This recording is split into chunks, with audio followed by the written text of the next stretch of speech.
Welcome to the Gaelan Trombley Show. You can find me on Facebook at Gaelan Trombley, on Instagram at Gaelan Trombley, and on YouTube at Gaelan Trombley. Spelling GaelanTrombley. Enjoy the show. On episode 63 of the Gaelan Trombley Show, I have one of my childhood friends. I don't have as many of these guys on as I wish I did, but he is one of the few that I met, God, probably, I think we talked about it back in like around 2000 or so. So it's been 20 years knowing this guy, and it was really great to reconnect and go over some old backstories and then a lot of just fun stuff that's happened in our lives currently. So I hope you guys enjoy episode 63 of the Gaelan Trombley Show. Welcome to the Gaelan Trombley Show.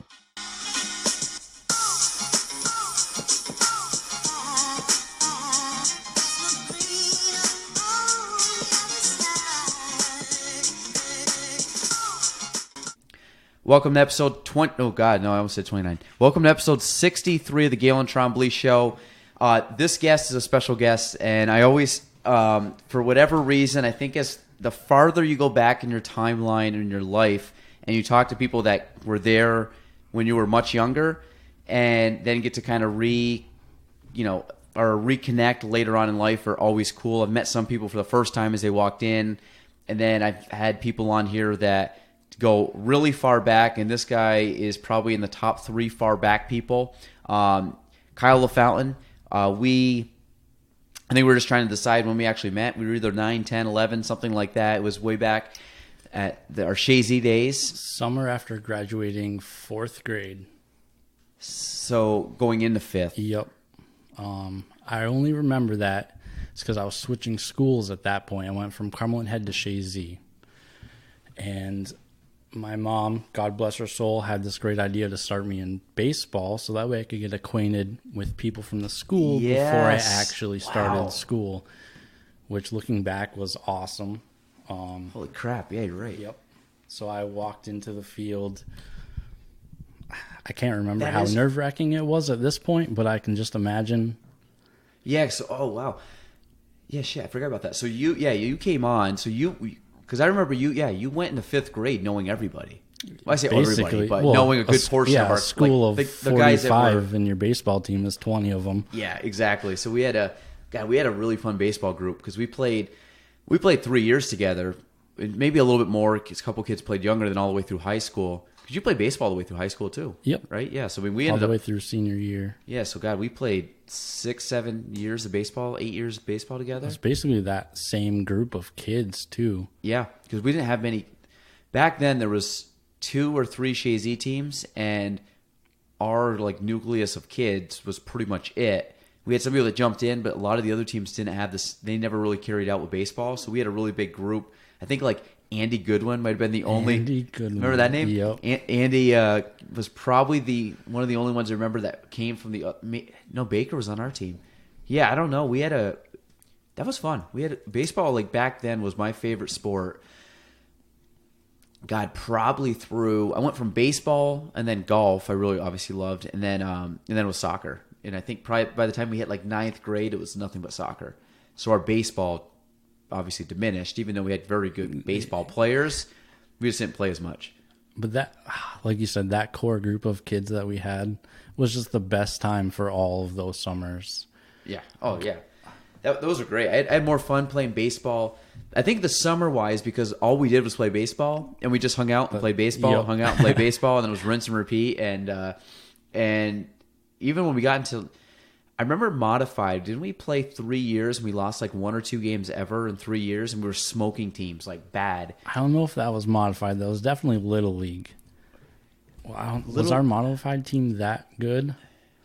No, our modified team was good. It was when we got to varsity. Yeah, we did okay. We just didn't have we didn't play enough. We didn't pitch enough. We didn't hit enough.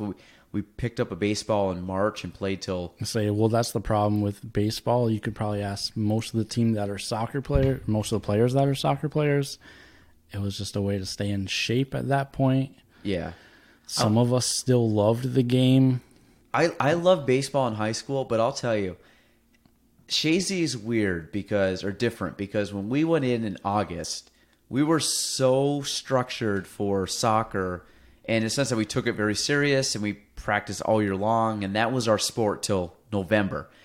Then you went right into basketball. And the one thing, and I like basketball. It's a long season. It's cold. It gets dark out very fast. You're in a gym. It's just not the same.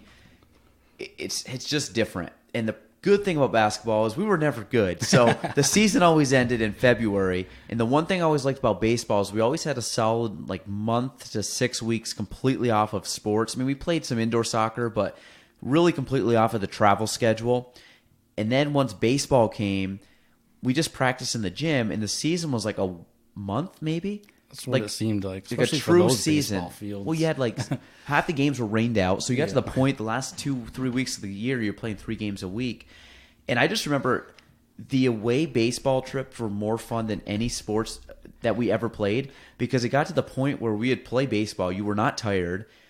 We would go to a sub place, load up on sub, candy, drinks, and just act like idiots on the bus. It was the best time. Well, you don't expend a whole lot of energy throughout a baseball game. It's not like a soccer game where you're running for 90 minutes. We were all still They're chewing beef jerky on the field. We were still also riled up after a game of baseball. Oh, that was, I think, baseball.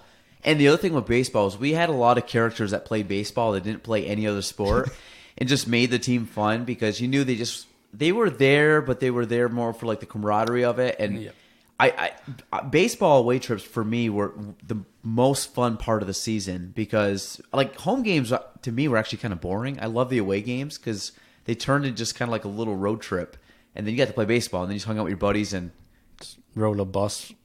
If you're from Shazy, you rode a bus for at least an hour long to every away trip. Yeah, day we played Willsboro was wait, we're there now? Yeah. It was an hour. Going to Schroon Lake and Crown Point, and those were bad. Keene was pretty rough too.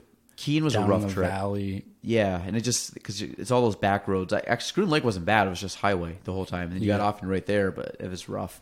So Shazy, that got us into, high school soccer. Played that. You were, for everybody that knows, a way better soccer player than I was. You played way more years. You were way better. Our senior year, you were basically our best defender, and then I played defense. We were 2 of the 4 that started. Part of the solid 4. Yeah, and we were good. We won a state championship, so that's all that mattered. And then what I'm curious now, I'm sure we'll jump back into some of those, is I've had Mike and Nick on simultaneously, which if anybody did you listen to that? I did. Okay. That was when I ran into you that night. I think it was that morning. I had seen that you had done a podcast with Nick and Mike, and I was like, oh shit, I gotta check this out. Did it live up to it? That was an awesome 2 hours, however long it was. Because what was funny, what was that? I don't even know what it was. Mike and Nick both showed up with a case of beer. I don't know where they had been. I was getting off work. I was getting done work, kind of like when you came in. I was finishing up, and they come rolling in. Mike's got snacks and So our buddy MH, Mike was my best friend starting. I met him 4th grade, and literally to this day, I was texting him this past week. He's just one of those guys that's always been there, just a good buddy, but is also just funny. And he's just one of those guys, if you listen to this, nothing's changed with MH in 10 years. That's great to know. And it was hilarious, and it was actually fun. So it was you. Number 2 was Jonah, came on.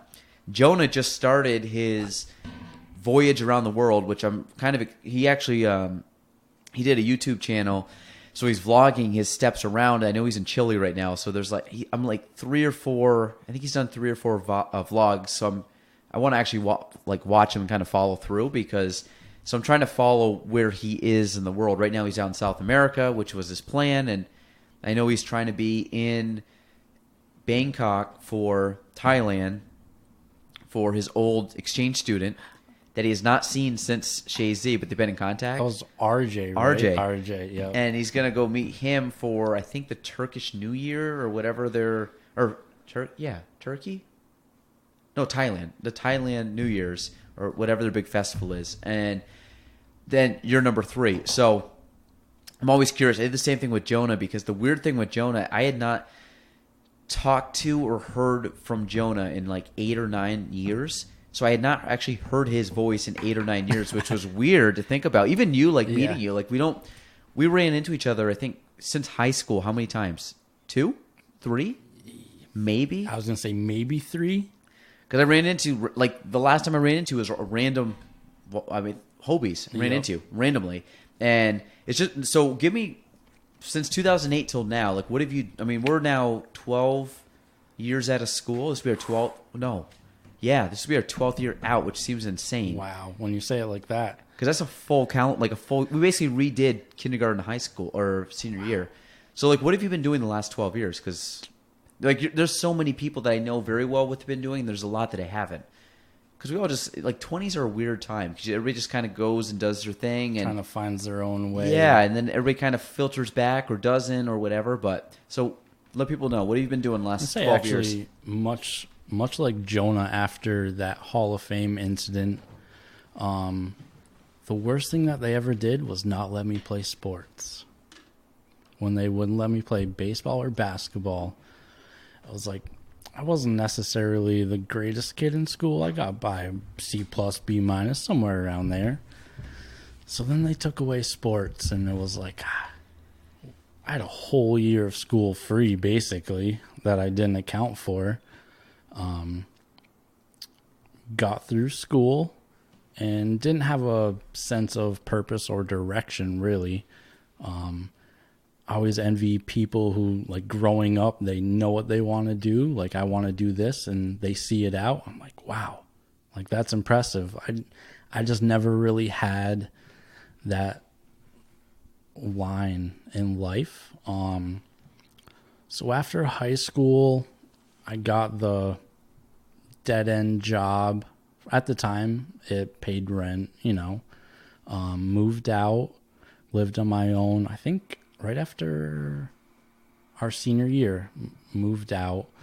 Like I said, just didn't really have a sense of purpose. Worked those dead-end jobs, and I just floated through life for a couple years. Did you go to college at all? Nope. Okay. After living out the last 6 months of senior year, didn't really put school in a good view of mine. Mm-hmm. I couldn't sit down for school for. I probably still wouldn't be able to now. I'm not like the book person. I'm a very hands-on, out of the box kind of learner. Mm-hmm. So obviously, like, the only jobs I could find were like retail, restaurant jobs.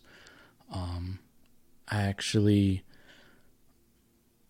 did cable in Vermont for probably a couple months. Like cable lines or cable, like TVs and yep, setting it was, modems and setting up Xfinity. boxes. Okay, they were subcontracted out by Xfinity. But it was like 14-hour days by the time you left and came back.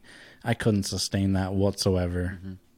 Because at this point in my life, I was probably 25. I'm looking for a career, with the little resume that I have. I stopped doing that. I'm like, it was just, it drained me of everything I had. Mm-hmm. And it was 6 days a week. I'm like, I just can't do this. So I came back to my Domino's job. I got a seasonal job at UPS, mm-hmm. delivering. And I worked there through the season. I was like, all right, when do I start working inside? They're like, oh, well, we won't have a job for you for like 3 to 4 months. I was like, all right, well, I have bills to pay. Like, I can't do this. So I went back to my Domino's job. Then I actually, somewhere in between there, I had taken the CO test because I felt like my back was against a wall. Mm-hmm. I can't foresee what career I'm going to go into at this point. So I'm like, all right, like probably a lot of people around here, I'll take the CO test. Well, lo and behold, I get a call. It's like, all right, you need to come take this psych test this time in this place. So I think it was the interview first. Passed all that, did the psych test, passed all that, and went to the CO Academy. This is one downstate, right? Yep. And then I think I got 2 weeks into the academy. I was just like, this isn't me. This isn't, the reasons why I'm doing this just isn't right. I who's really behind bars, and I couldn't put myself in that position because I knew it wasn't me. I'm like, I'm not going to put anyone else's life in risk. It's not worth it to them. So I dropped out of the academy. And then actually, I'd say 6 months later, I got into NYSEG. And that's where I currently work. I started out as a meter reader. That's basically like your shoe in the door, where you just go around reading everyone's meter every other month, which was a great job. I actually loved it. The pay was good, and you basically just walk out the door in the morning, go read. Say the most I did was like 500 meters a day. That's gas and electric. Ooh, wow. But you're constantly moving. You're walking 10 to 12 miles a day. Yeah. On average. Yeah. So like I was staying fit. I could eat anything I wanted. Which was awesome. Days, yeah. Yeah, it was awesome. So I was actually one of the lucky ones. I was probably the luckiest. After 6 months I got out of the department, I was able to bid out, which I want to say 6 months in that department is the record. Everyone before me, you're probably in the meter department from 4 to 6 years before you're able to bid out. There isn't usually a lot of movement within the company itself. So how many meter readers are there? A full room is 6. Okay. And I think we had 5. And it's 5 every day. They're all going out. Yep. Reading. Gotcha. Each reading from 200 to 500 meters, depending on where you are. Yeah. If you're in Keene, you're probably reading 180. Yeah. But yeah, I was extremely lucky. I got off my 6 month probation and bid another job. Didn't actually have to read in the winter, which I think I was the first one ever, which is a godsend. You don't have to worry. I was just about to ask you how the winter is. Yeah. Yep. I don't know. I don't know, and I'm glad to say I don't know. It was, I forget what day it was, but like I'm not a sit down in front of a computer person. Yeah. It's a great job. I love the job itself. But there was one morning where it was like negative 10 degrees, and I'm like, you know what?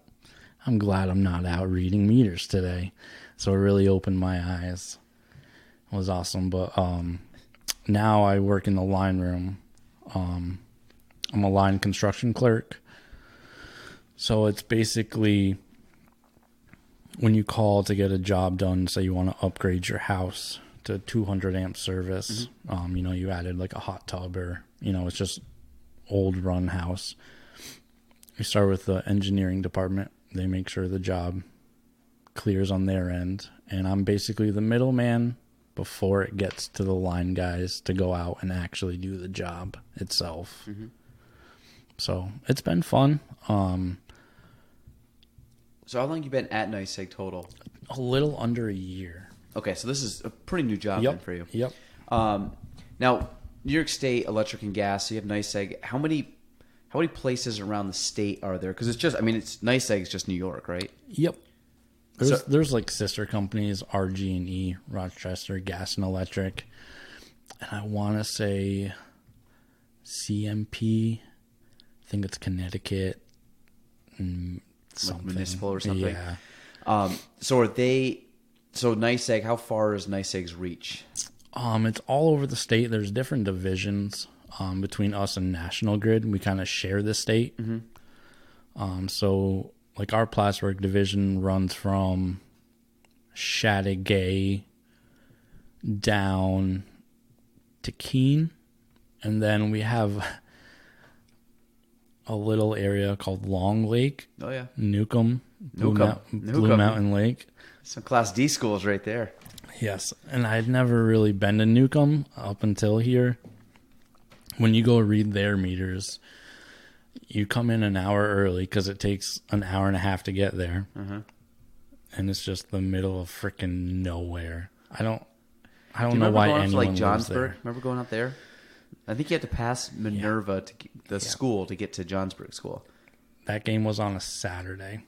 For good reason. I'll never forget that because we beat them 13-0, and I'll be like, we just wasted a Saturday morning. I can't believe we just came down here. Oh, Johnsburg, good times. I'm pretty sure they cooked us hot dogs on a grill after that game. But I'd be like, hey, Probably. Because there's no stores within 2 miles of here, so we're going to feed you before you leave. It's a long trip home. Yep. Hey, Casey, here's 4 hot dogs. The tank. Tank. So down to, you said Minerva, Keene. Not Minerva. I think they're National Grid. Or Newcomb. Yep, it's like Newcomb. Yeah, it goes like Newcomb, Long Lake, and then Blue Mountain Lake, and we kind of stop when you get to like Indian Lake. Okay, so you're down. And then there's a random, probably like 50 houses an hour past Long Lake, and like Uncas. Uncas, okay. Yeah. It's like Uncas Road. So you have to go down just on one street and hit those? Yeah, there's a couple. I never really read that route, but I met a guy who I was gonna go help, but I didn't realize how far away it was. I get done at like 1 o'clock. I'm like, oh, it's gonna be a good day. I'll go help him, and we'll get back early. Little did I know, I was gonna travel another hour, like at least southwest, and he had just gotten done when I got there at 3:30. And when you read that last meter, it's 3 hours from that last meter to the Plattsburgh shop. 3-hour drive? Yes. Oh my God. Yes. So he has to do that every other month? Yes. There's like 10 to 12 routes down there. It's like another world when you go down there. I remember like Wells used to come up and play, and it's like on a bus. That is so long. That's awful. That's got to be awful. Because you take like to get to Wells, you probably get there in about an hour and 45, 2 hours, something like that, and then it's at least probably an hour or 1.5 times as long on a bus. Easily. So, yeah, that just seemed not fun. But okay, so and then most likely all the way back up, right? Yeah. Yep. I think there's a stretch from like exit 29 up to the Keene exit where we don't read because there's not really anything there. What percentage of the county right now is natural gas? It's all territorial. Because that's the hardest thing in my business is trying to remember who has natural gas and who doesn't. Because it's like roads do or little like subdivisions do, and it's then this one doesn't, but that one does. So I'm always clueless on which ones. Like we have it at our place, but we're not really. Like we're in Morrisonville. You had it at your old house too, right? Old house and new house, yeah. Okay, I was gonna say I thought so. Yeah, and it doesn't cross the river. I don't believe it doesn't cross the bridge because we're up on Rand Hill. Up Rand Hill. Yep. And then it follows. Don't mark my words if anyone from the gas department actually listens to this. I think it goes up 374, the main line, up to Dannemora. I think you're right, yeah. I think Dannemora might have it. Yep. I know the village of Dannemora has it. Oh, you mean Dannemora? I'm not sure how exactly it spreads from there. I think like Village of Champlain has it. And it's just like weird spots to have it, but you're not, I don't know. It's just one of those. Is there like a master map that shows it? Yes, there is. That's something I would love to look at and just like figure out exactly. Troy's the natural gas guy, right? I have to bug Troy and just be like, just give me your map. I'm not sure if he would have it, but he knows the people that can get you it. Is that something you can give to people, like a map? Probably not. Oh, because I even need like a photo. I just want something where I'd be like, oh, these places have natural gas. Because a lot of times you actually might be able to. Like I don't need a physical one like it's like fully on record, just more for my knowledge. I can just kind of study and be like, okay, now I know. This house has natural gas. Well, they used to have it they have it down on the sheet. Sometimes people ask about it, or sometimes for me, it's just kind of nice just having a little bit extra knowledge, and it just makes conversations quicker, smoother. And it's not like a whole town has it either. No, it's like roads. It's literally like this street does, that street doesn't, this side of the street does, that street doesn't. But I want to kind of ask you about So school-wise and everything else, like, I did okay in school. Like, I mean, I got decent grades or whatever, but I was never really studious in the sense that I got by. I could comprehend stuff. Most of the reason I did well is because I actually just did the work. Like, I just did the homework. That makes one of us. Yeah. So, but it's one, like, I didn't go above and beyond on the homework. I didn't try extra hard. I wasn't trying to get really good grades. It was just by just doing the work, I got good enough grades that it made me look like a smart student. But then when I went to college, I did the same exact thing. I did the bare minimum. I didn't really apply myself because part of it was I just punted college.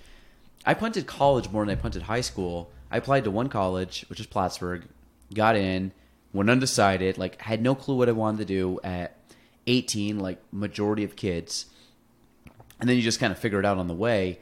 But for like the learning curve of it, I mean, one of the biggest problems I have right now with our education system for me is if you take like standardized testing or just the way they teach stuff, I'm way better hands-on, like you had said.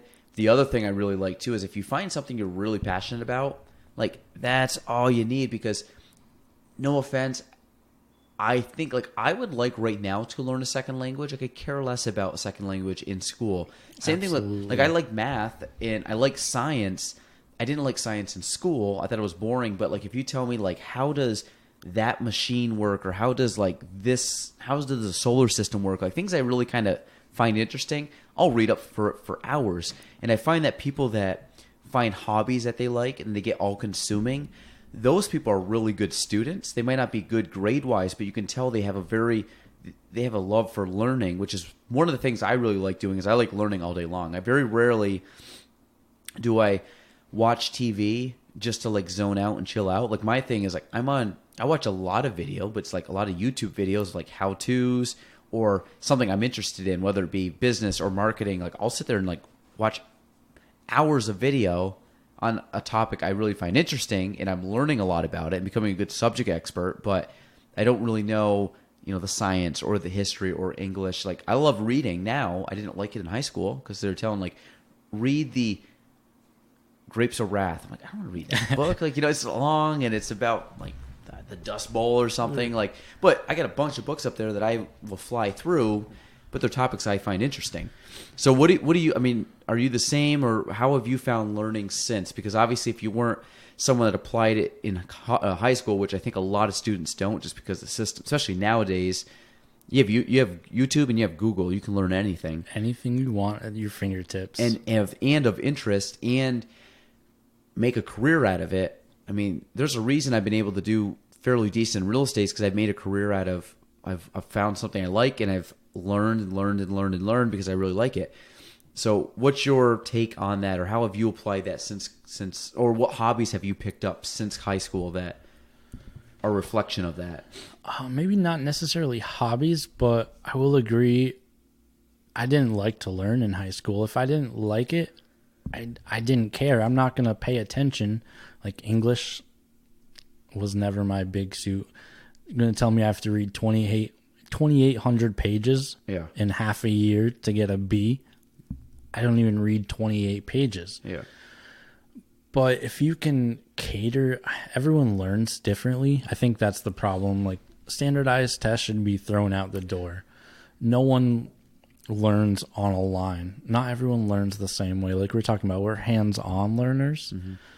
Like it's hard because you have a class, like we had small classes, and I guarantee you all 64 of us each learn differently. So it's kind of hard in that sense where you can't cater to everyone's needs per se.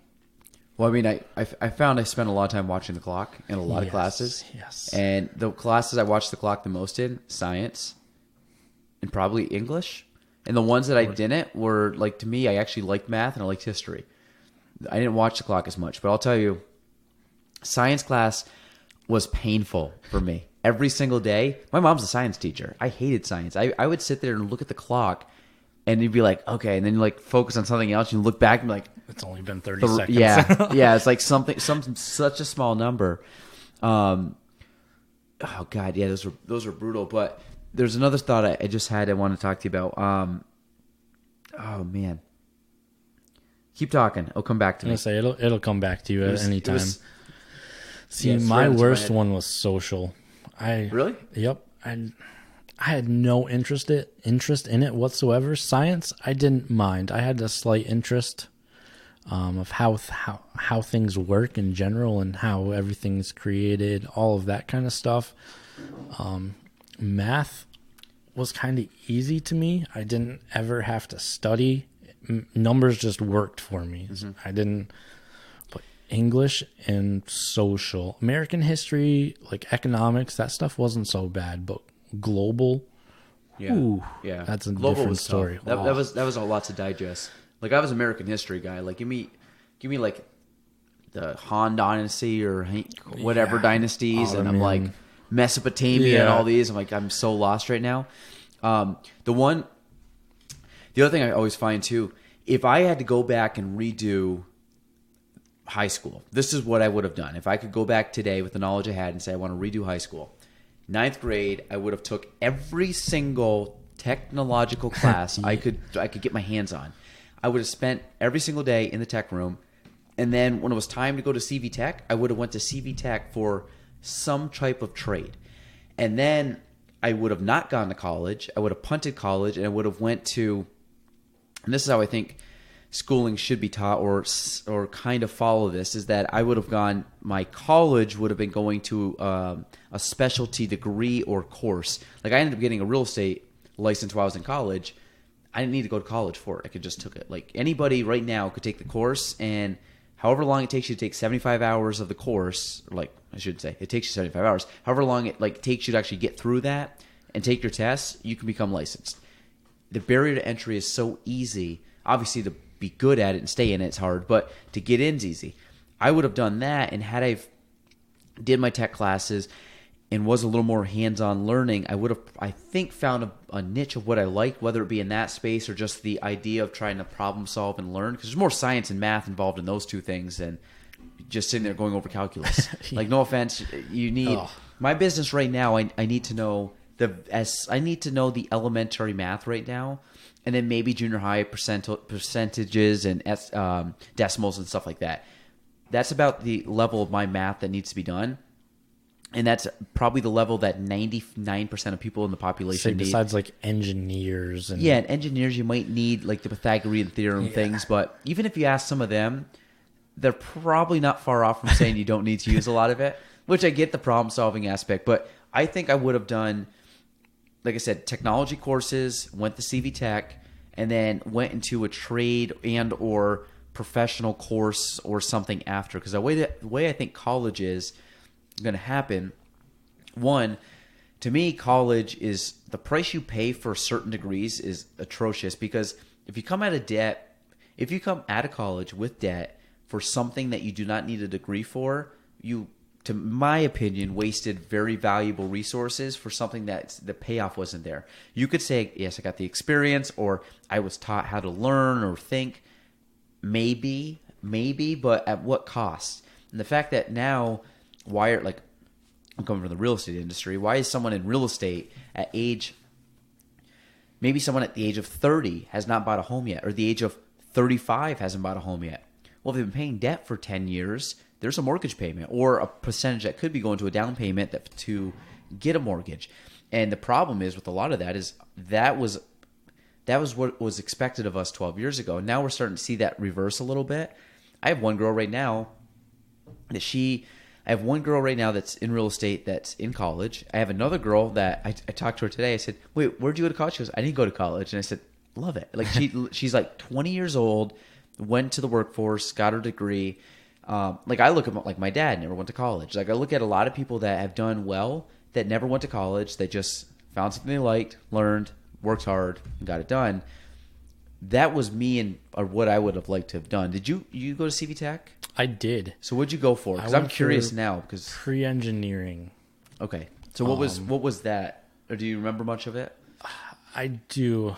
It was like architectural drawings. Like drafting homes. and stuff? Yep. It was drafting pre-engineering. So you understood, like, simple building and structural, like, rafters and load-bearing walls and all these things that pop up. probably forgot 99.9% of it now because I'm obviously not in the field. It wasn't really in my interest at the time. Like now, it kind of makes me mad because I would have kicked myself in the ass. I would have loved to do that. Like now that interests me. There's so much stuff now that interests me where I had opportunities to see them through back then. But when you're that young, you don't think that far ahead. And your interests are totally different. Were you handy growing up? I was growing up. Either your parents handy that showed you? Neither of them actually. Or uncle or cousin? My mom was a single parent my whole life, basically. So some other sense, I had to be the man of the house. Luckily, her brother, my uncle, is one of the handiest people I've ever met. So when he'd come over and fix things, he'd always make sure I was right there watching. Yeah, that's so good. And I've fended for myself. I'm a survivor, and I've learned all those things because I had to. Where I know people whose parents have done all those things, even as little as like changing tires and oil, like just home remedies. Where I just do it because I'm like, I can't pay someone to do something that I can do. Yeah. Like, I just won't do it. And luckily, I have a wide basic knowledge of a lot of things. I'm not proficient in anything, really. But I have a basic knowledge and understanding of how those things work. So I'm able to work through a lot of the troubleshooting when it comes to that kind of stuff. Cars, not really the best carpenter. Never really was, but I can... You know the basics? Yeah. Yeah, because that's one of the things my dad, typically, my mom's side, all my uncles understood it. They all learned it, that whole side of the family. So that's why my cousins that have dads that were like Nolan is very handy. Dan's very handy. All those guys are handy. Pat's kids, I was not. My dad just never learned it for whatever reason. It never got passed on to me. So I came out knowing nothing. And now that I own a home, it's like things happen all the time, and not big things. It's kind of stuff where it's like same thing. It's like little home projects that you can learn on YouTube. So I watch YouTube. I'm slowly accumulating tools. So as simple as like a week and a half ago, me and my father-in-law was basically probably better than me, but about me 30 years ago, something like that. And he kind of like self-taught himself just little things to do around the house. So now I'm kind of learning from him.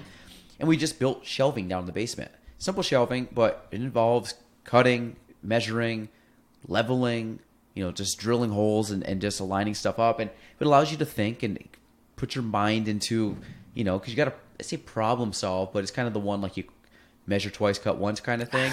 I'm one that I measure 10 times before I cut. Me too. Yeah, I just get I like triple check because I'm not confident with myself yet. Like if you ask me something in real estate, it's just like first time I could do it because I have so many reps of doing it.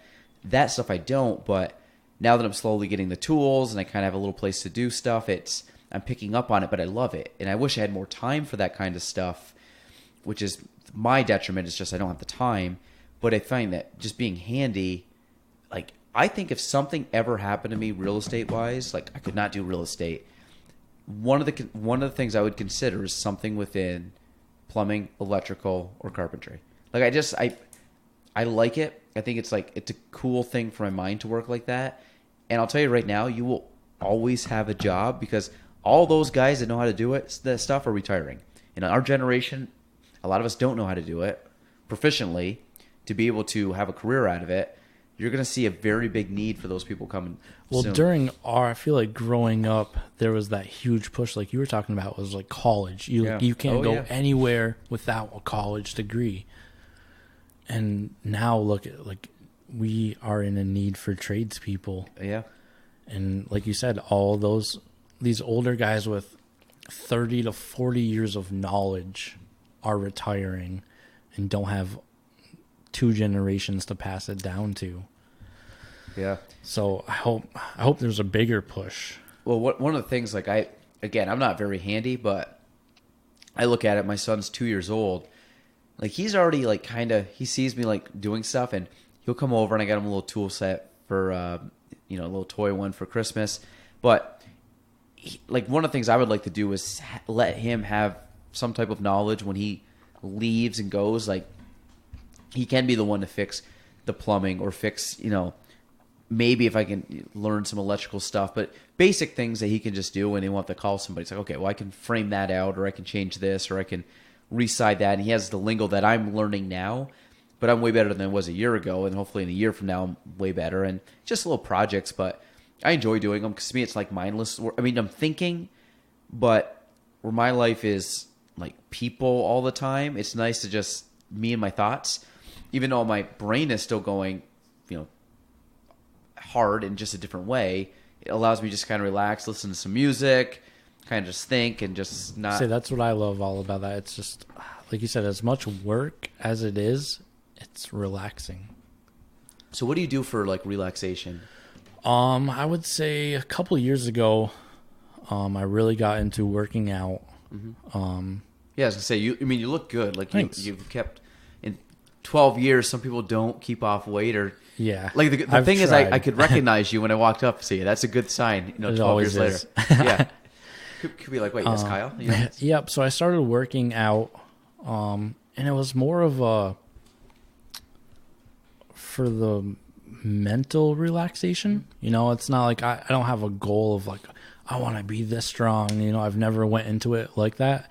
I go to the gym. It's my alone time. It's those hour to 2 hours depending on what I'm doing or how much cardio I'm going to do. It's just, there's nothing in my mind. There's no white noise. It's just my relaxation. I started, another big thing was I started playing guitar probably when I was like 14 or 15, got frustrated, stopped for a couple of years and picked it up probably within the last like 8 years. I play a lot. I don't play for other people. I just play for myself. I got one right there. I literally brought it here because for about a year I played it. And I got okay at it. Enough where I was on my way to becoming a hobbyist, like being okay. Yeah. But same thing. It's been sitting there for probably 10 years now. It gets frustrating. So you still play a lot? Yep. I'm not like a musician. I play everyone else's music. Yeah. I'm not that artistic, you'd say. But I enjoy playing the music that I listen to. It's just, I think when I was playing guitar, for me, it was the mindless thing too, where I could sit down, I could play for an hour, 2, 3 hours, and it did not feel like that. All of a sudden, you look up, it's been 2.5 hours. Wow. And you're just sitting there playing the same chords or same notes or plucking the same strings and over and over again. All of a sudden you'll go a couple frames, right? And you'll go a couple frames and all of a sudden it'll be like, okay, do it again. Now you get it. Now it's like 3 frames in. Okay, now we're 6 frames in. Now we're playing like 17 frames in. And all of a sudden like 3 hours have passed. You're like, what the heck? And you've learned just like a mini intro, like a very kind of rough intro, but it's just to me it was just that nice. You turned everything off. It was just, I don't know. It's kind of like you're thinking, but it's still kind of mindless in the sense that there's no distractions. Exactly. It's just you. It's simple. And the strings. Yeah. Part of me wants to get back in playing with it. It's a time thing. Yeah. I know I can't commit to it right now, but it's always in the back of my mind. I know that's why I brought it here, because now I have no excuse. Like it's here. And even just to like play for like 10 minutes each day, just to pick it up and just kind of play through some chords, at least gets my fingers back adjusting to it, because that's like the worst part. The callus is back, and like my small fingers trying to wrap around and hurting for the first couple weeks. And then mine is always this right here because we're both kind of the same. We're small guys, so to try to like curl your fingers around, my thumb definitely would just the hardest part. Lock up on me. That's one of the. You can buy skinnier neck guitars too, right? Something I got to look into, because I'd always try to curl around, but for me to get my fingers around, I'd always end up muting the E, and I still have that problem. It's like t. So I'm like, why doesn't this sound like it should? It's not ringing out. It's because my fat fingers are all curled up and jammed in there. So where do you go for the gym? I just go to Planet Fitness. Yeah, and just have you been doing that for about 3-4 years now?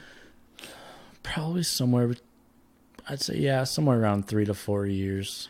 Were you into weightlifting or anything leaving high school? I wasn't. It wasn't till probably 23, 24. My cousin had actually started going. He's like, dude, you got to start this. Like, it's amazing. It's just like we both have that kind of like white noise where we both feel like weightlifting and like running. Not a big runner. Just to be clear. We did enough of that back in the day, yeah. It just helps clear out all of the white noise throughout the day. And it's like I still go to the gym just for the mindfulness. Now, when you got out of high school, did you play any kind of sports or did you do anything physical? I did nothing. So you completely stopped. Yep. Because you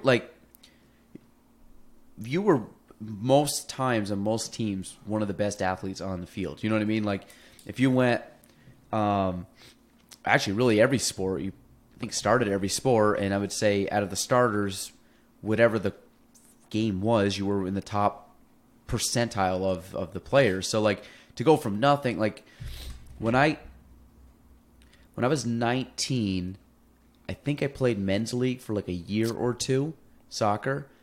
And that was it. I played golf, but like golf, I mean, it was only so physical. So I played soccer, and then when I was 19, so I went like a full year, or maybe going into 20, I was like, I got to start working out. And I started doing like, I think it was like P90X at the house. And that was it. Like I had no knowledge. Because think about like, our weight room was about the size of my office, and there was nothing in there. I think I went in the weight room in high school less than 5 times, and half the time it was like just to go in and horse around. Like you weren't actually going. I was gonna say you didn't actually go in there to lift weights. So like it's just nobody went in to show you how. Like that was never a thing. And then I basically was like, I wasn't like really out of shape. It was just one of those deals where I miss like moving. I miss sweating. I miss like getting my heart rate up. And so I did that, and I didn't know anything. So of course, like this was 2009. It was like kind of like the P90X like just started coming out. I'm like, I don't know, I'll just do that. Try it. Yeah, I had no knowledge base, and I did that for about a year, maybe a little less, and then I kind of was like, it is what it is. And then you started reading up on it, and then you started finding other things that were cool. So then you try them out and try to kind of again just establish like a little bit of a base, and then that had led me. Now, I mean, this is 12 years or 11 years later, so I've been working out consistently probably for about 11 years. But the same thing, it's like for me, it's like a mental thing. I think clearer, I sleep better, I eat better. But it's, like I said, the mental aspect of it to me is the best thing. Because if you get like out of shape and you just kind of feel gross and lethargic and you don't want to move, your energy levels are low. I mean, I can't say enough good things about it. Yeah, and like you said, I always feel like working out leads to so many better things. I eat better when I'm working out because I don't want to waste that workout, where I feel like we just went on a stretch at work where we had that little mini ice storm, and that wreaks havoc on power lines. So it was when there's a lot of outages, we dispatch our own crews. So we call it an event, basically. And you work Is this like storm? Kind of like linesman storm? Yep. We work the same hours they do. You're 17 on, you rest for 7, and you're back. So from Monday morning at 7 till Friday at 9, we're on storm. So when you get 7 hours to sleep, like sometimes you're out before, so you get like 8 to 9. By the time you get home, eat, relax, you're probably looking at 6 hours. If that, because you got to get up, get ready for the next day, and you have another 17 hours. But so I didn't get to go to the gym like all last week, and like this weekend hit, and I could just feel it. Like I felt lethargic. I wasn't eating good. Mm-hmm. You eat what you can while you're working those kind of hours, and of course carbs is the easiest thing to get. Mm-hmm. Plus they feed like 15, 20 people at the office, so it's like pizza or something. Yeah, pizza and wings, or like one night we got like baked ziti, like pasta. Yep. Pasta, pizza, wings. So I just had noticed, and like now that I'm getting back, I didn't go today because I came here after work, but I just noticed that when I work out, like everything else aligns healthier. Like I eat, I think, I drink. Mm-hmm. Like if I'm working out, it's like water. Yeah. You know? Yeah. I think like my biggest vice probably like I love coffee. Like you drink coffee? Yeah. Yeah. I almost got another one. I've had a couple cups today, but I just love the taste of coffee. But I drink water. Like alcohol, I drink sparingly. I mean, it's more social if I drink it, and it's maybe once or twice a month. It's just something that for me, like time wise too. Like I have 2 young kids, so for me, like they go to bed at like 9 p.m. and they sleep in a little bit in the morning. But like tonight, I'm gonna leave here, go home, eat quick, kind of take care of some stuff, try to get to bed by 10, and I'm up at 4:45 tomorrow because that's when I go to the gym in the morning. But like I was thinking about this the other day. Like last night, I put my son down probably about 8:30. He woke up. God, he sometimes can sleep in. He probably woke up like around 10. And I'm thinking about this. I'm like, so I stayed up about 2 hours after he went to bed, and I woke up almost over 5 hours earlier than him. So that's 7 hours I was up. Damn. Plus the time I slept. So this kid slept like 6 or 13 hours. Because I only get about 6 hours, 6 to 6.5 hours like a night. But there's certain days of the week, like weekends, I might stretch that to like 7. But it's the kind of thing. Like if I drink, I always feel crappy the next day. So it's not that like I would I would love to drink like everybody else. But it's like the next day, it's like, man, if I got to wake up early in the morning, like, I just don't want to drink and then have any kind of cloudy head. And all of a sudden, that's my biggest thing. You kind of, like you said, it takes you, even if you don't drink that much, it takes you how many hours in the morning just to get back to your normal self. Yeah. And if you drink, you drink too much, and it's like the whole day is shot. And if you only get 2 weekend days and you kill one of them, there's so much to do that one day. Well, that's my thing. Like done. My weekends, I don't know the last time I like set. I do remember because let's say Monday, yeah, yesterday, all day Saturday was like nonstop. Like got up nonstop till I went to bed, and I was like doing stuff with the family. It was doing stuff around the house. We were cleaning out our basement, so all this stuff. Saturday or Sunday, I came here like early and did a bunch of work here, like uninterrupted, quiet time, which is kind of another escapism for me. And then I got home and I was like, you know what? Like this week, Monday through Friday for me is just crazy. So I was like, you know what? I'm not going to do the house stuff that I wanted to do, which is more stuff throughout the basement. And it's like 3:30 and I just like crashed. I just hung with the kids the rest of the night and watched football.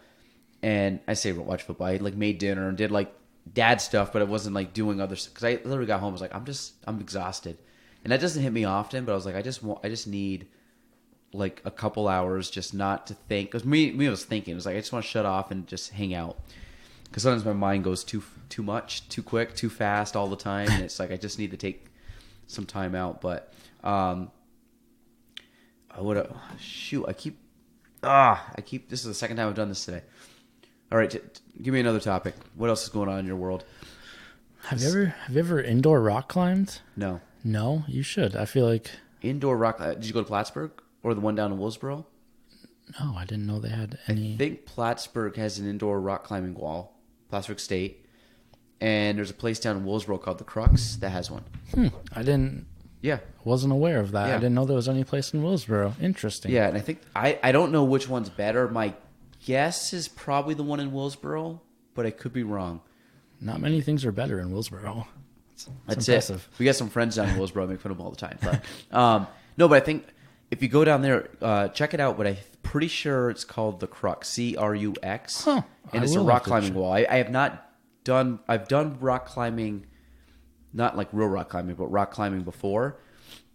My problem is my hands sweat so much. My hands are sweating right now. Yeah, me too. That the amount of chalk that I have to put on is. I'll tell you what's okay. Well, tell me your rock climbing story. Are you just asking in general, or have you ever done it? No, I was just I kind of correlated with like working out. I was like, I want a challenge. I love challenges. I want something I'm bad at. I think you're supposed to climb. You're supposed to climb like this, Yep. right? Thumb over your fingers. Because when I weightlift, you're supposed to do this as a hook grip. It's the opposite because this latches on, where if you go like this, it would slip out. But rock climbing is the exact opposite. You want to pull down, so if you pull like this, you would slide out. Have you ever watched Free Solo? I have, and that was I got both his books over there. I haven't read them yet. Oh, Alex Honnold. He's the absolute man. He's a freak. Did your hands sweat during that movie? Yes, I actually, my cousin that I rock climb with, and I had found that video, and I'm like, dude, you gotta watch this. Whole time I'm on the edge of my seat. I'm like, my hands are sweating profusely for an hour and a half. Because he's like grabbing notches like less than this, and I'm like, I don't know how he does it. I want to put him through like some brain scan while. But the thing is, too, he talks about it. You have to use friction because, like, it's not like you're just standing there like holding like a limp. Like he's actively like pressing into, which seems crazy because you think if you're pressing into it, you're also pressing your body out. Yeah. And it's like there's really no way to go or where to go. So it's like when he's grabbing on the stuff, I think I don't know if he's like stretching stuff, whatever. There's a technique to it. But the one part that freaked me out in that movie, there's two parts that freaked me out in that movie. Was he was doing like all the training, whatever. Was like when they radio called and they're like, he just went up. Like I don't know why that freaked me out because you now know like okay, like he's actually doing this thing. And the second one was. Remember the part on the wall where he was actively stretching to be able to stretch his legs far enough to make that catch? Because he's like, right now I can't make it. That's the one where you had to like hang on to that. And you had to like you kind of had to like just like let go and stick your foot out. And that was the only way to do it. And if you missed that slip, you were done because you literally gave way. You let go of the only thing you had contact with to make this almost like a leap. And I just remember him like stretching out, and he's like, "Yeah, I gotta be able to stretch to like this point." And he kind of knew it. I'm like, this guy's nuts. And then he goes and does it, and then he's going up the rock, and eventually was like, "I want to do it for a certain time." And I'm like, dude, just get up, man. Yeah. He's like, "No, I'm gonna break like 4 hours." I'm like, "You're stupid." Yeah, I think he ended up just over 3 hours. It was insane. But imagine 3 hours of that too. Like, I mean, obviously the guy's in great shape, but it's like, good Lord, like. And even to put it in perspective, there's a documentary called The Dawn Wall. Is that the one with him, or is that with the two guys? It's with the two guys okay. who, they may have taken a slightly different path, but they go up the same part of the wall, like a lot of the same paths, and they had it broken down into, I think, 30 different parts of the wall where they each had to successfully get through. And it took them, two guys, to get through that part of the wall with ropes over a month, and they almost quit. And then this guy with no ropes just climbs the wall in 3 hours. Well, I think what it was, so I did some, like I said, research, but like, of course, I started watching and I was like looking up everything. So the wall it was El Capitan, which is the mountain. Mm-hmm. But the one he went up was whatever, there was different routes he could take up. And in rock climbing lingo, like they all know the routes. It's like going skiing and knowing like the trails. So he like knew the trail up the mountain. That's the Noosal Crunch right there. Yeah, and so he ends up going up. It's never been done free solo, I mean, without harnesses. So he went up the one that he knew he could probably get up. The Dawn Wall, I believe, is to the right of the one he went up, which is the name of one of the slabs of marble or whatever this thing's made of. And that one was like, he wouldn't have done that free solo because those guys were falling all over the place, which also like freaks me out a little bit because they're just sitting there like nailing them into and they're like, okay, well, that will hold my weight on a free fall. I'm like, I hope so. Yeah, I better. Like, you got like number 3, 4, 5 also tacked in just in case it's like, it was over a month. Yeah. because it took one of the guys, I think 10 to 12 days to get through one like 12-foot portion of it. Because I remember that at one point they like looked at their hands and they were so like just raw that I think they had to just stop for the day. I and, think like, they took a couple day break just to try and get some skin back, which is crazy. Because you got to think about like their hands are their only tools really, so it's like it'll just a little bit of calluses. I mean, the Honnold is. I mean, his fingers are like these fat, like just muscle.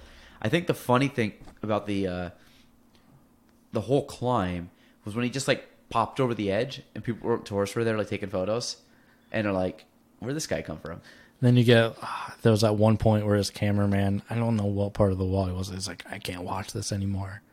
Yeah, because they were all good climbers in their own right. Yeah, actually, I just heard. It was like a week or two ago, someone that was in his climbing crew has fallen and died. Yes. I think I read that like this week or last week. But I think that was a few months, say a few months ago. Was it? I just heard of it. It was last year at some point. But oh, really? Wow. I didn't know one of the filmmakers had fallen. That long ago, yeah. Yeah, I don't know which one it was, but yeah, I mean, a lot of those guys doing that kind of stuff, I mean, you got to think about law of probability. I'm no good in math, but yeah, I don't. Well, they like I think it was in the Dawn Wall. They documented a bunch of guys that had fallen and died. Like just not for me, man. Yeah. If the chance, I always say if the worst case scenario is like dying, it's like jumping out of a plane. Like I'm good. I'll let other people do that. Like I don't think the rush of jumping out. I get it. It's like the odds that actually crash are so low, but I'm like it's just not. The payoff for me, I don't think is there. Unless someone like really proves me otherwise, I'm like I think I'm good. I'm good where I am. See, I want to jump out of a plane, but I won't bungee jump. Something about bungee jumping that I just won't do. I don't know why. They just both are just. I think maybe jumping out of a plane. I think the only reason jumping out of a plane would be better is because if you're tied to someone, obviously they're doing all the work. But you also see how many people just jump off planes and they have no problem. It's the guys that jump out with the spiders, like the squirrel suits. Those guys are nuts. Like Andy Stump. Have you ever seen him? Like, dude, you're just, like nothing. Like just jumping down. He's on this basically looks like webbing between arms and legs. And they go fast. Fast because they just cut through the air. I wonder how fast they go. I gotta check. Yeah. What are they actually called? I'm not sure, to be honest. They're not like some kind of fly suit. Let me see. Is it? I don't even know. Is it fly suit? Yeah, just type in fly suit. Let Google do the rest of the work. Wingsuit flight.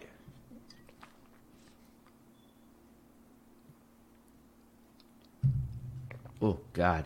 Does it say a speed? Well, the world record for distance set was almost 20 miles. Damn. Imagine 20 like. And you can just glide. But do these have things on the back of them? I don't believe so. Oh my God. Ugh. The fastest 2017 British guy. Do you have any guess?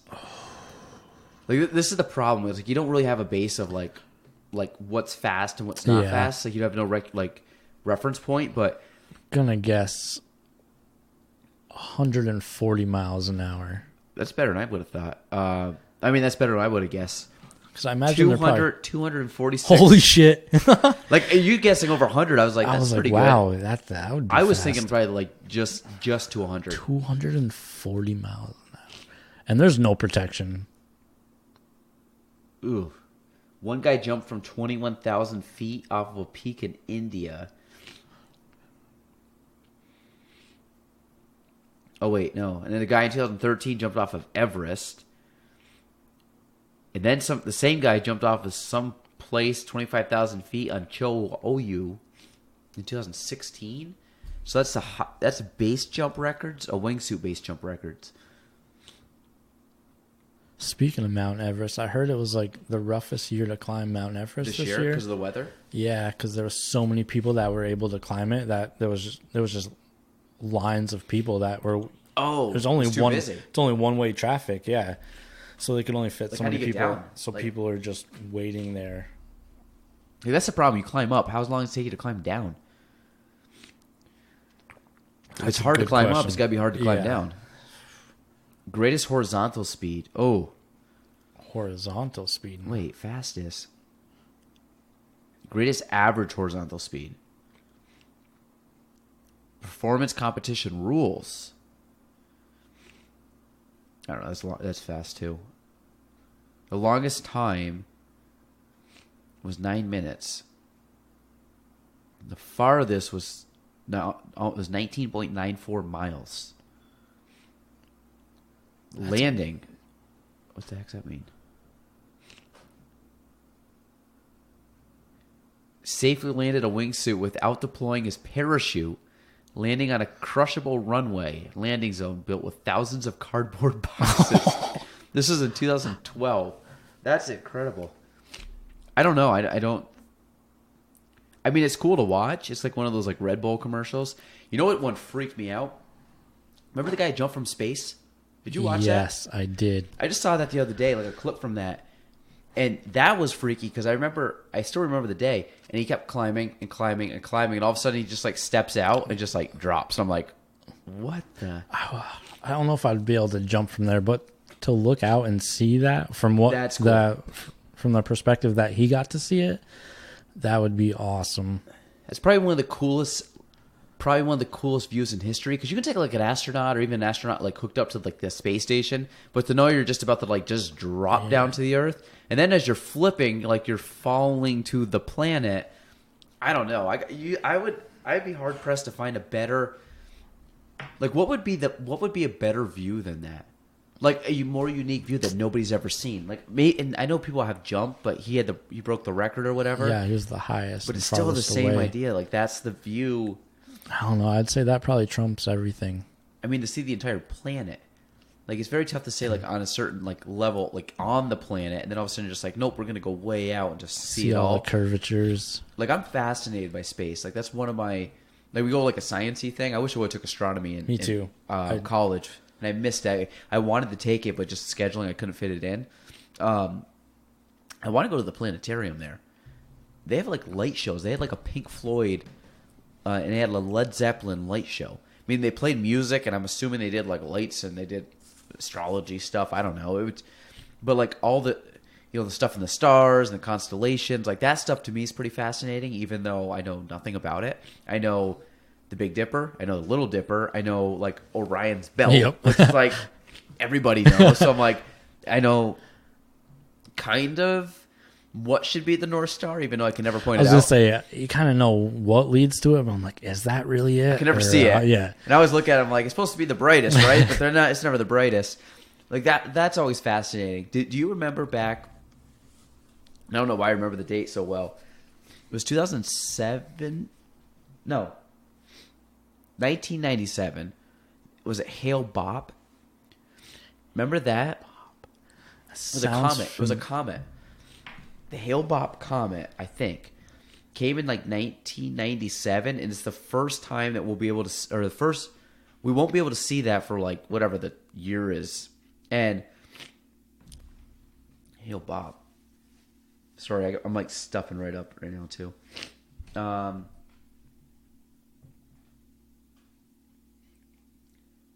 Yes, 97. Huh. Good You know, memory. you know the reason, and this is the comet Hale Bopp. So there's things in life that you will not forget, like where you were, and I don't know what the reasoning was. I remember, and I don't know why it was 97. I remember, and I think a lot of my gauge has to do with what year in school, because you say what year and you factor in the years. But for some reason, I remember leaving like open swim. Ooh. Remember like open swim back in the day? So I left open swim I remember leaving the back parking lot, or walking into the back parking lot from the back doors, and I remember like looking up, and I'm going to check to see how long this was actually in orbit, or that we saw it. And I remember as clear as day, it was almost like the moon was just floating across the sky, because you see the circle, or the comet, and you could see the fire tail, and you could just see it going across the sky, and it was clear as day. It was probably like May, and crystal clear, not a cloud in the sky. And it was, in May when it's like, I don't know, 6 o'clock at night, 6:30, and it's like twilight, and it's still like bright, and it's the first time we've really seen like bright light for since summer, and it's coming back around. It was one of those days. So it was discovered in 95, the Great Comet of 97. And then when you start like orbital characteristics, half these names you're like, what the hell is yeah. Dimensions, inclination. How big was it? Does it say how far across it was? Whoa. So I'm assuming dimensions. It was 40 to 80 kilometers, which doesn't seem that big. No. But it depends how close. In the orbit it was. 0.6, 80, 48. Is that 48 miles? Well, that could be a little bit longer than I thought. Bigger than I thought. But still, when you're talking about space, 48 miles really isn't that big. But it depends how close it was. Exactly. Now this is the freaky part. The last perihelion, which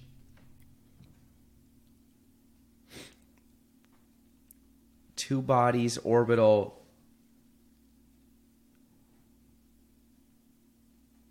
Okay. Denotes two sides of whatever. Meaning that its orbital path is called a perihelion. Trust me on this. So I'm trusting you. The last perihelion was April 1st, 1997. So it wasn't far off from May. So it was April. The next perihelion. So these two guys discovered the comet separately on July 23rd, 1995. Alan Hale and Thomas Bob, before it became visible to the naked eye. The Hale-Bopp met or exceeded most predictions when it passed perihelion on April 1st, 97. It was visible to the naked eye for a record 18 months, twice as long as the Great Comet of 1811. 18 months? Which I don't remember it being that long. But the other thing is, the next perihelion, which I don't know what this means, is 4,385 plus or minus 2.0 AD. I don't even know what that means. Like, look at that bottom thing. That is the next year of this. That's like 43. Wow. I'm assuming. I think plus or minus means years. Calculus didn't teach me that. Yeah, I don't know what that is. So you're basically looking at almost 4,400 years before we'll see it again. Damn. That's why it was so unique when it passed through. The comet became a spectacular sight in early 1997. Yeah. So that is, like, that's what it looked like. I just remember one day, it was probably April 1st. I just remember going through the sky, and it was just like, and you could see it moving. It was like the moon just like slowly moving across the sky. Like, if you watched it for 5 minutes, you could easily see it just kind of go. But I wish I would remember that now. 97. I'm disappointed in myself. And I remember seeing it like as clear as day. And I think since then they had the Halley's Comet. Yep, I remember that one. Couldn't tell you when, but you probably can. Google can. But so this one also is more, the cycles come back. Short period comet, visible on Earth every 75 years. Yeah. Only one that might appear twice, and I saw this when we were younger. Halley's... Oh, no, okay, I lied. Halley's last appeared in the inner parts of the solar system in 86 and will next appear mid-2061. Ooh, Let's go. Yes. Let's go. We got one more comet in our lifetime. 41 more years to go. Wait, so when's my helium discovery date, whatever that was called, perihelion? July 28th, 2061. Mark it on your calendars. Freaking Halley's Comet's coming back. Halley with double L. I don't know if our calendar goes that far. 61. But by the time I actually start flipping through on that, it will take me that entire time to get there. That's the only problem with iPhones. You can't just like click and like flip through. You have to actually like scroll through till next year, unless there's a better way to do it, which I sure as hell haven't figured out. Well, it depends how you display your calendar too. Because I'm at, what did you say the day was? July 28th, 2061.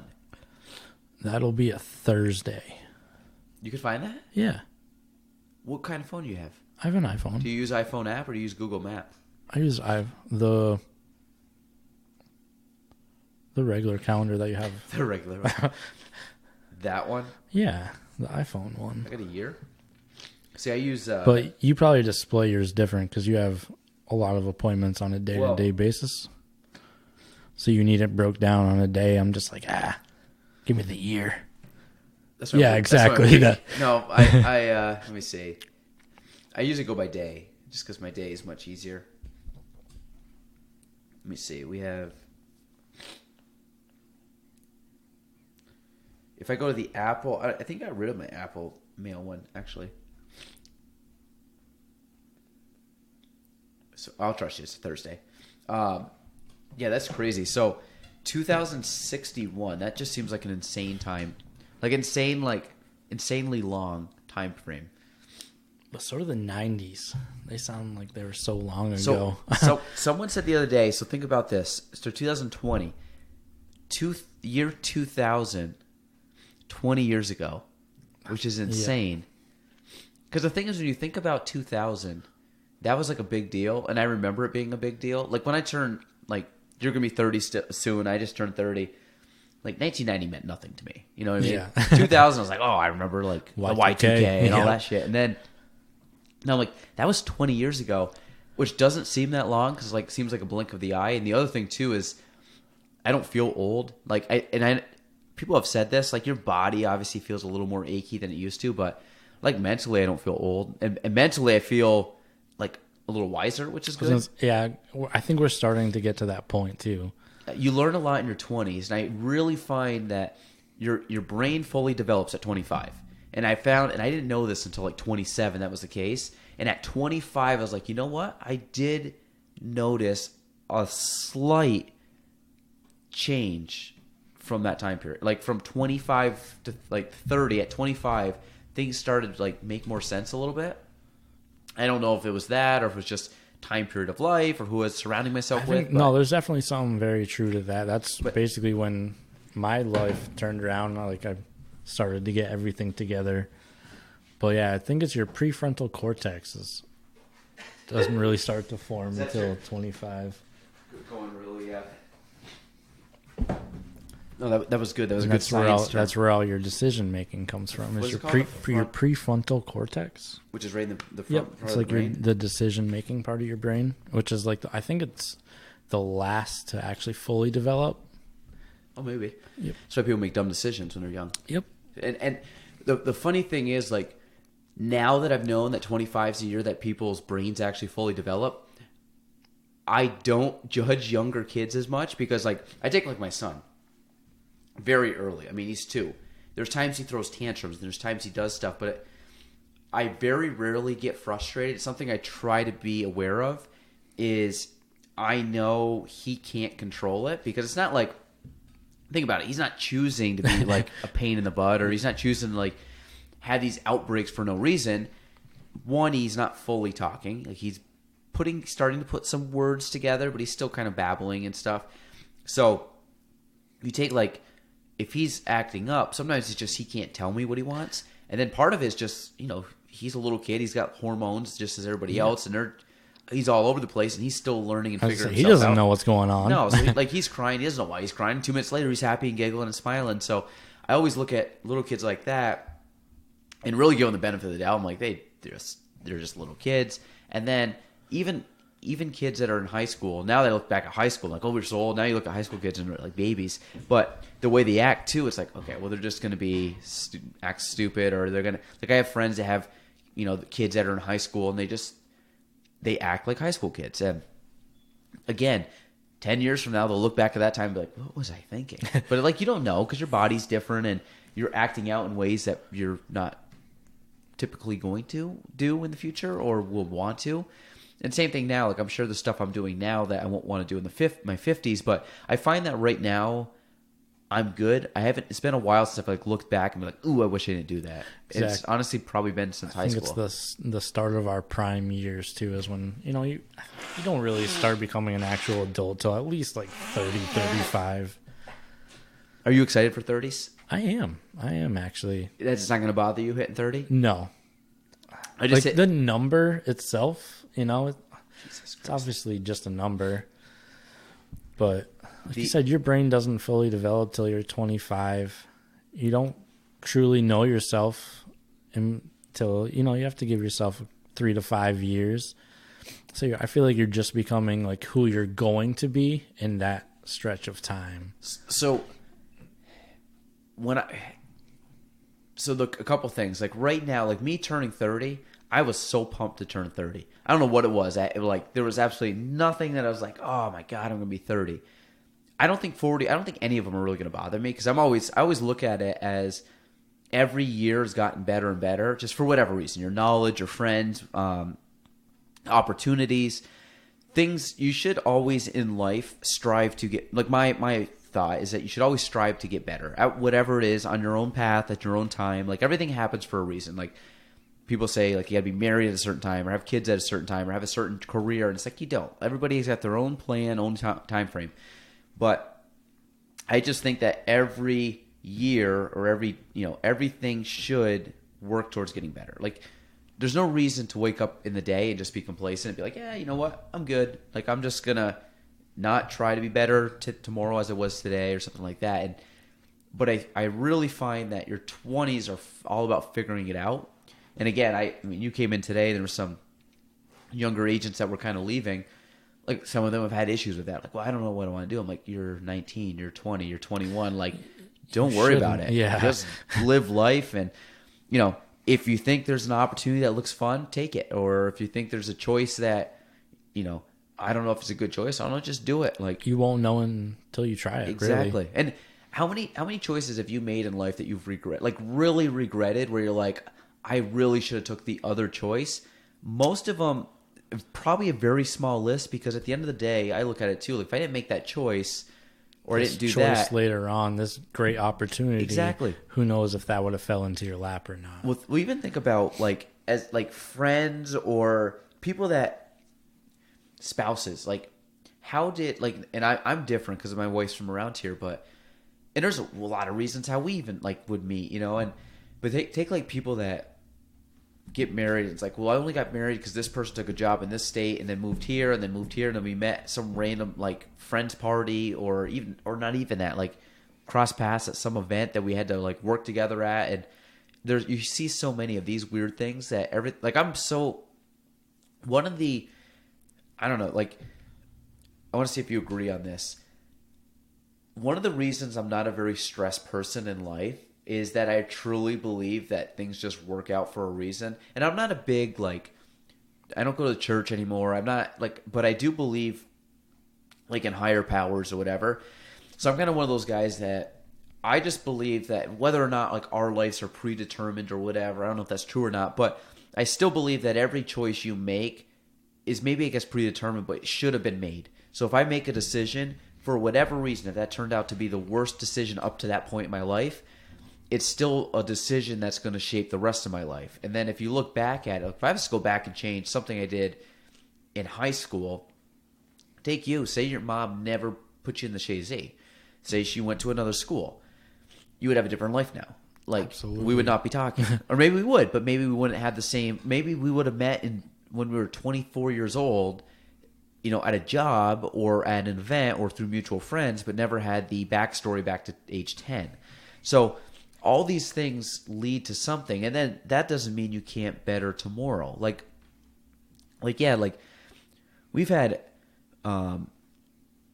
think about someone that did something, and I'll tell you off the thing, but there's a guy I know that went to jail, shitty part of your life.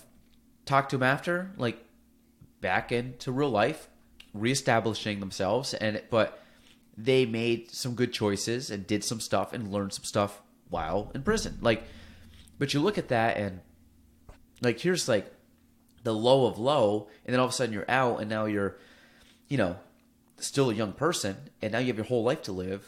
But so instead of being defined by a certain amount of period in your really early part of your life, you now have a decision from that day to now okay, I'm now going to be better the next day.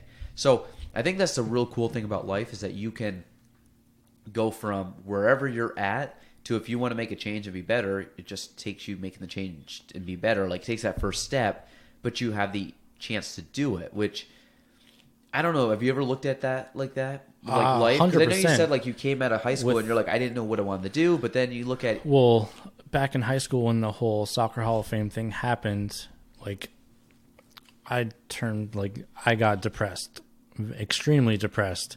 You know, growing up in a small town, our town was raised on soccer, and being a part of that and then tainting the school history like we did, like I started with depression and anxiety after that. Like, I was scared to run into anyone from town because it's how I viewed myself also. You know, it was like a reflection. Like, I reflected my thoughts of myself off of them. Because I'm like, well, if I think about myself like this, they must think about me like this as well. So that must have went on for quite a few years after I had graduated. Like, I moved to Plattsburgh, and like I really didn't see anyone from town, which was, you know, good because it kind of helped that, but it really didn't. And then, like I said, something changed, and I was like, well, I started working out. Like, you feel better about yourself, and then those outside perspectives really didn't matter because like I knew who I was becoming. Like, I let that one incident become who I was for way too long. And then I grew up, and I'm like, yeah, I was young and dumb, and I made a dumb decision. That's not who I am. Yeah. You know? But yeah, I mean, even after stuff like that happened, I mean, I never viewed you differently. I mean, and like I said, it's probably something that reflected off of you. Like, of course, I'm also one too. Like, I mean, we were what, 17, 18? Yeah. That's right, 17 at the time. Like, I had known you now for a solid 8 years. So, you know what I mean? Like, you have 8 years of friendship, 8 years of, like, well, I know who Kyle really is kind of guy. So, like, you just don't get, like, to me, like, the friendship never gets tainted. It's just, like, for a lot of us, as, like, you leave high school, everybody goes everywhere, you go different ways, and just a lot of us take a longer time to reconnect for whatever reason. But yeah, I mean, there's a handful of guys like that was involved in that incident, but like now it's so long ago that it's foolish. Nobody cares, and at the end of the day, and like most of the people that were involved are like, look at all the great things that they're doing. You know, like it's awesome to see.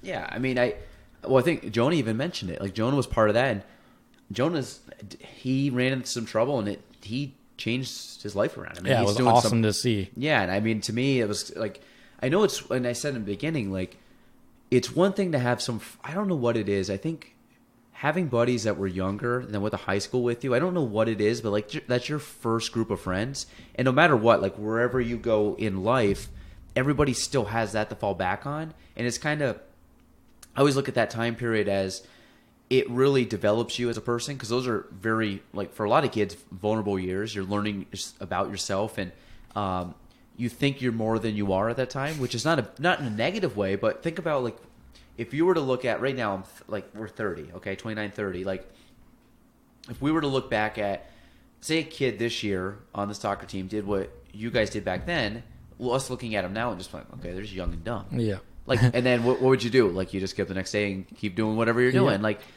but again, for you being a young kid at that time, it's where you huge. Probably thought of, like, especially, I'm older, I'm like a leader on the team, and or, you know, I'm in a certain position, and then you were in a certain, you know, obviously soccer was a big deal and people knew who you were and all this stuff, but at the same time, you look at most parents, probably the same thing. They're just like, well, this is stupid, but he's not a bad kid. Yeah. And then, but again, when you're young like that, you think that the situations are bigger than they are. And that's what, another thing, like, as I go through life, I realize that most things aren't a huge deal. Like, the big things in life is, like, truly life and death stuff. Like, everything else is like, okay, like, you can pass it off. Like, I mean, it's I find that people put too much focus on dumb things, and people blow things out of proportion that shouldn't be out of proportion. And I think at the end of the day,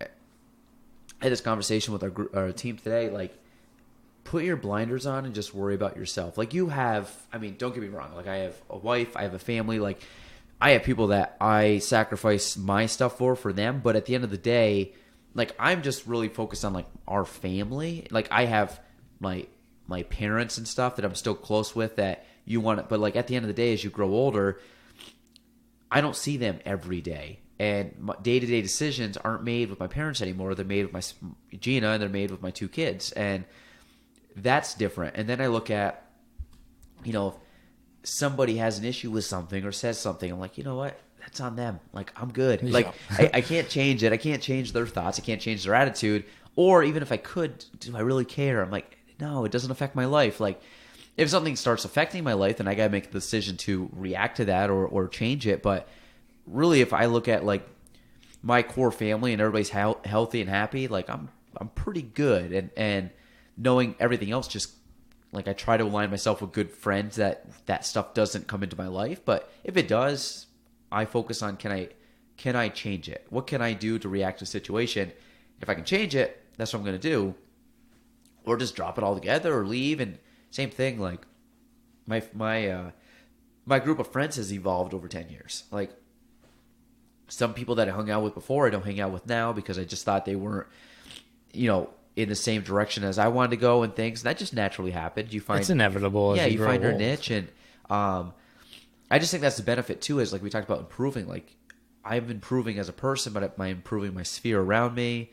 And it changes. Like, I have people around me that are really good mentors to me that are 20 years older than me. And I have people that work here that are 20 that, I mean, that's a solid 30 to 40-year gap worth of ages. And now it's like, you're an adult. It's different than when you're in high school, like 4 years, and, like, they're old. Now it's like 40 years, like, oh, love them all. Like, they're all great. It's just funny how that all works. The other thing I want to ask you, like, I heard this twice in about 2 weeks. The idea of relativity of time? Like Einstein's, you know what I'm talking about? Yeah. I never understood the concept. And then 2 people explained it to me in the last, because I think, like, 2020 hit. And I was like, that makes sense. Where, like, if my son, a year for him is 50% of his life right now. It seems like it takes forever, where a year of our lives is 1/3. At this point, 30th. yeah. So, like, we have the concept of, wow, days fly by, but in the grand scheme of your life, like, a week or a day is a blink of an eye compared to, I remember in kindergarten, looking up at the damn clock, being like, when's this day end? And then being like, are we almost, like, to summer vacation? Or, like, it's February. What? And now it's like, Let's get through February break yeah, first. now we're like, holy crap, it's almost the first week of Yeah, January. it's Monday, almost and done. then it's Friday. Well, Then like- next thing you know, it's Sunday night, and then you just do it all over again. Yeah, and you're just like, well, we just had New Year's Day. And I'm like, that was almost a week ago.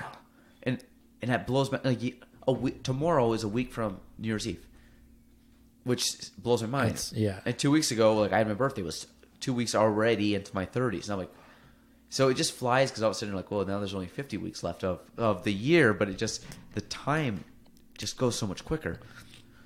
Say when you break it down like that, like you said, one day for us out of our 30 years is absolutely nothing. But to your 1-year-old son, one day It's a is huge deal. insurmountable.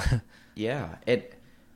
I mean, I just think about sitting there looking at the clock in science class for all those years. You're like, oh my God. But now, if you go to a lecture that sucks and it's 3 hours long, all of a sudden you look up and you're like, oh, an hour and a half just went by.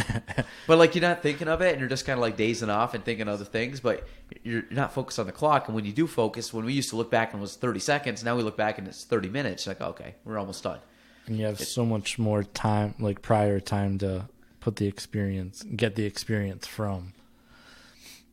Would you go back to,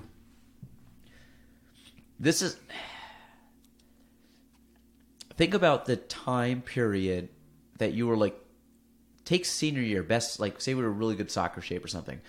Would you go back to have, like, that body, like, meaning that, like, not feeling stiff, like, could run for days, or would you rather take today physically the way you are but mentally the way you are, or back then physically but mentally? I know my choice without a shadow of a doubt. I would take now Me over too. then. Yeah. The greatest saying, knowledge is power.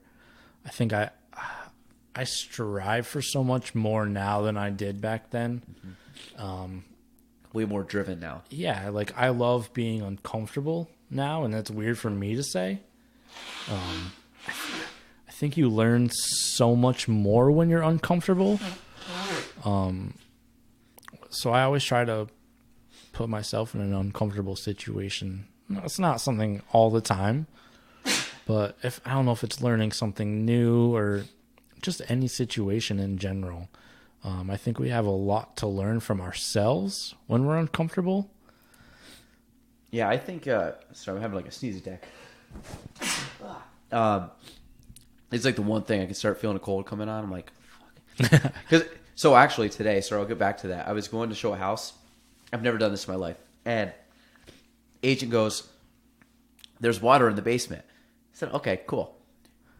So I turn, talk to the guy, start talking about something unrelated to real estate. We're just shooting the shit about something. I open the Bilco doors. I start walking down, and there's a little bit of a dip to dip your head underneath. And sure as shit, I step straight down in the water, all the way to the ground. It's about 8 inches of water.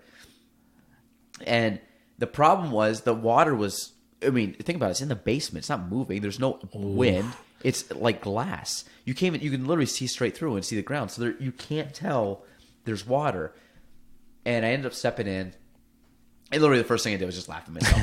And when the saddest part was I actually stepped both feet in. Figured that one out because I stepped in and I actually stepped my next foot in to pivot. Took a while for it. Well, no, I stepped in the first step and I stepped in my second step to step my first foot out. Like I don't know what I was doing. I started laughing and the water was actually semi-warm because it was inside, but I ended up, luckily, I had to go to the second showing, and I passed, like, I was going kind of near my house, so I had to stop. I had to tell them, like, listen, I got to get, like, change your set. And they were laughing, too. So it was swing funny. Home real quick. Yeah, but, yeah, the time thing and, like, being more driven, like, now, like, I find, like, in life, I have a clear, like, idea or path or purpose of, like, what I want to do in life now. 18, absolutely nothing. No. And 12 years later, I'm like, I've grown as a person. My mental and mindset has grown way more than my physical has deteriorated. 100%. I totally agree. I mean, we go to the gym now, which I'm in better shape now than I was back in high school. I could run for days back then. I'm night and day better shape now. Am I more achy now? Oh, 100%. I stretch. I mobilize. I do all the stuff before and after. Just because I know, like, I need to do that for recovery purposes. But mentally, nowhere close. Like, I would 100% take myself now mentally over going back for that physical. Yeah, it's not even a decision, I don't believe. Like, I wonder what my 40 and 50 answer would be. 50, you might be like, yeah. I'd go back to 18 again. Because you hear some guys say that, maybe, because of physical, if it gets that bad. But I'm hoping my physicalness stays decent enough that I will always say I would not want to go back to like 18, 19, something like that. I don't think it will. I say like 25 to, I'd say 30, 25 or 30 is where I could see myself being like, nah, that's the time I would go you could back like freeze time? Yeah.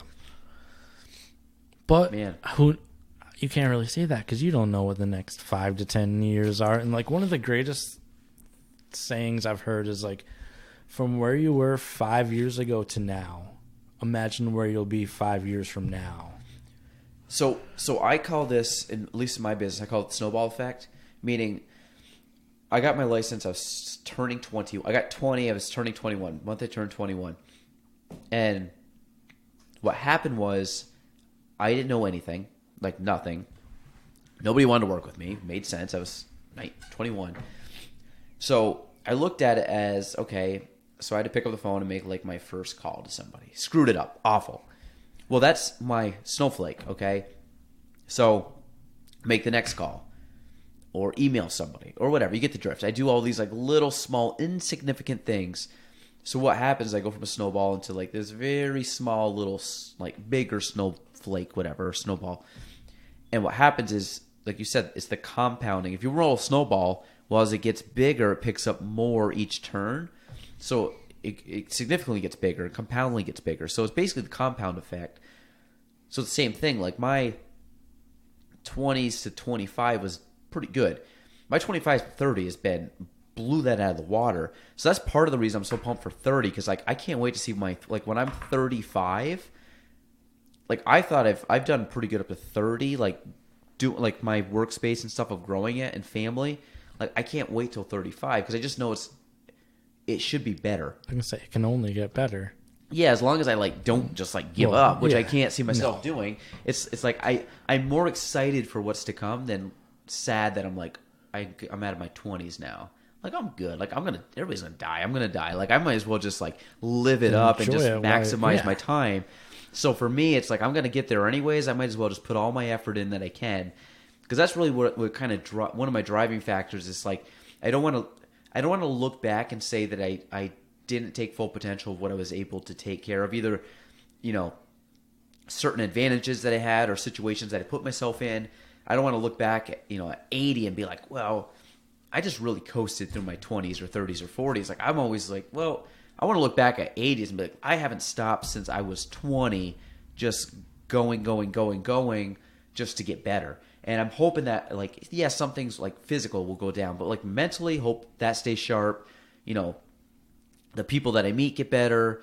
The, you know, places I'm able to, or opportunities I'm able to go to get bigger and better. And it's just, it's fun to look at because I know it will happen. It's just time and effort. And it's like, if you're willing to put in the effort and you know time's going to automatically happen anyways, you might as well just keep putting in the effort because it's going to happen. And I don't know, it's fun. Like to me, I get excited talking about that stuff, but that's totally where I would not go back in time because I'm like, I love going forward. Like the future to me is I'm more excited for the future, I think, than I am like looking back on the past. Like I still have like the nostalgic. You still have like don't get me wrong. Like I love like seeing high school buddies. Like I would love, you know, class reunions or something like Nick, Mike, Steve, a couple of us, Kyle. Like we kind of still get together like once or twice a year, get some, you know.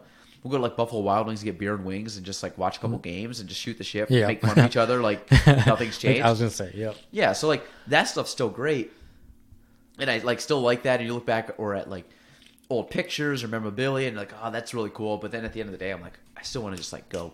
Exactly. So like, it's all the relative of time as well, because you know, the last 5 years you got this done. Well, the next 15 to 20 just. It's kind of unimaginable how far you can go, really. It's crazy. And I was watching a thing the other day.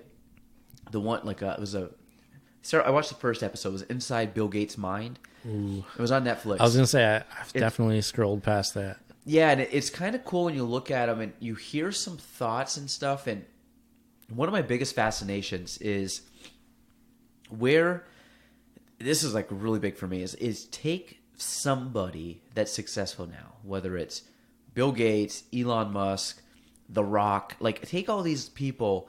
I just got done watching the Kevin Hart documentary. When I talk about like, I just heard that was all. I haven't watched it yet, but I heard it's absolutely amazing. It's very good, and I love Kevin Hart. I think he's funny, but I think the other thing too is now that I have appreciation for kind of basically running operations of a business and trying to grow it.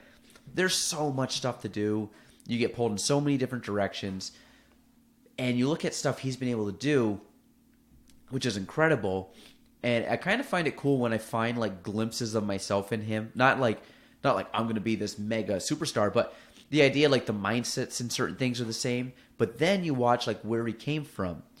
That's what I like. I like you see Kevin Hart now. Okay, you see him in 2020.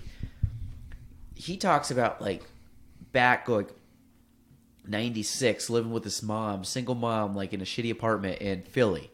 And then he like goes into like starting his acting career or starting his the comedy thing. And like my jokes were bad. And like you hear all these, and he's very open and very candid in it. And you see everything he's been able to build and the struggles and things. Even like today, like he's had bad PR moves and bad things here and there, but he's very open. He's like, I'm human. Like I made mistakes. That was very important for him to show how real he actually was. How many he makes mistakes. Oh, you know, to be open and honest about that. I think did them very well. It's cool to see it's really cool. You'll enjoy it. Yeah.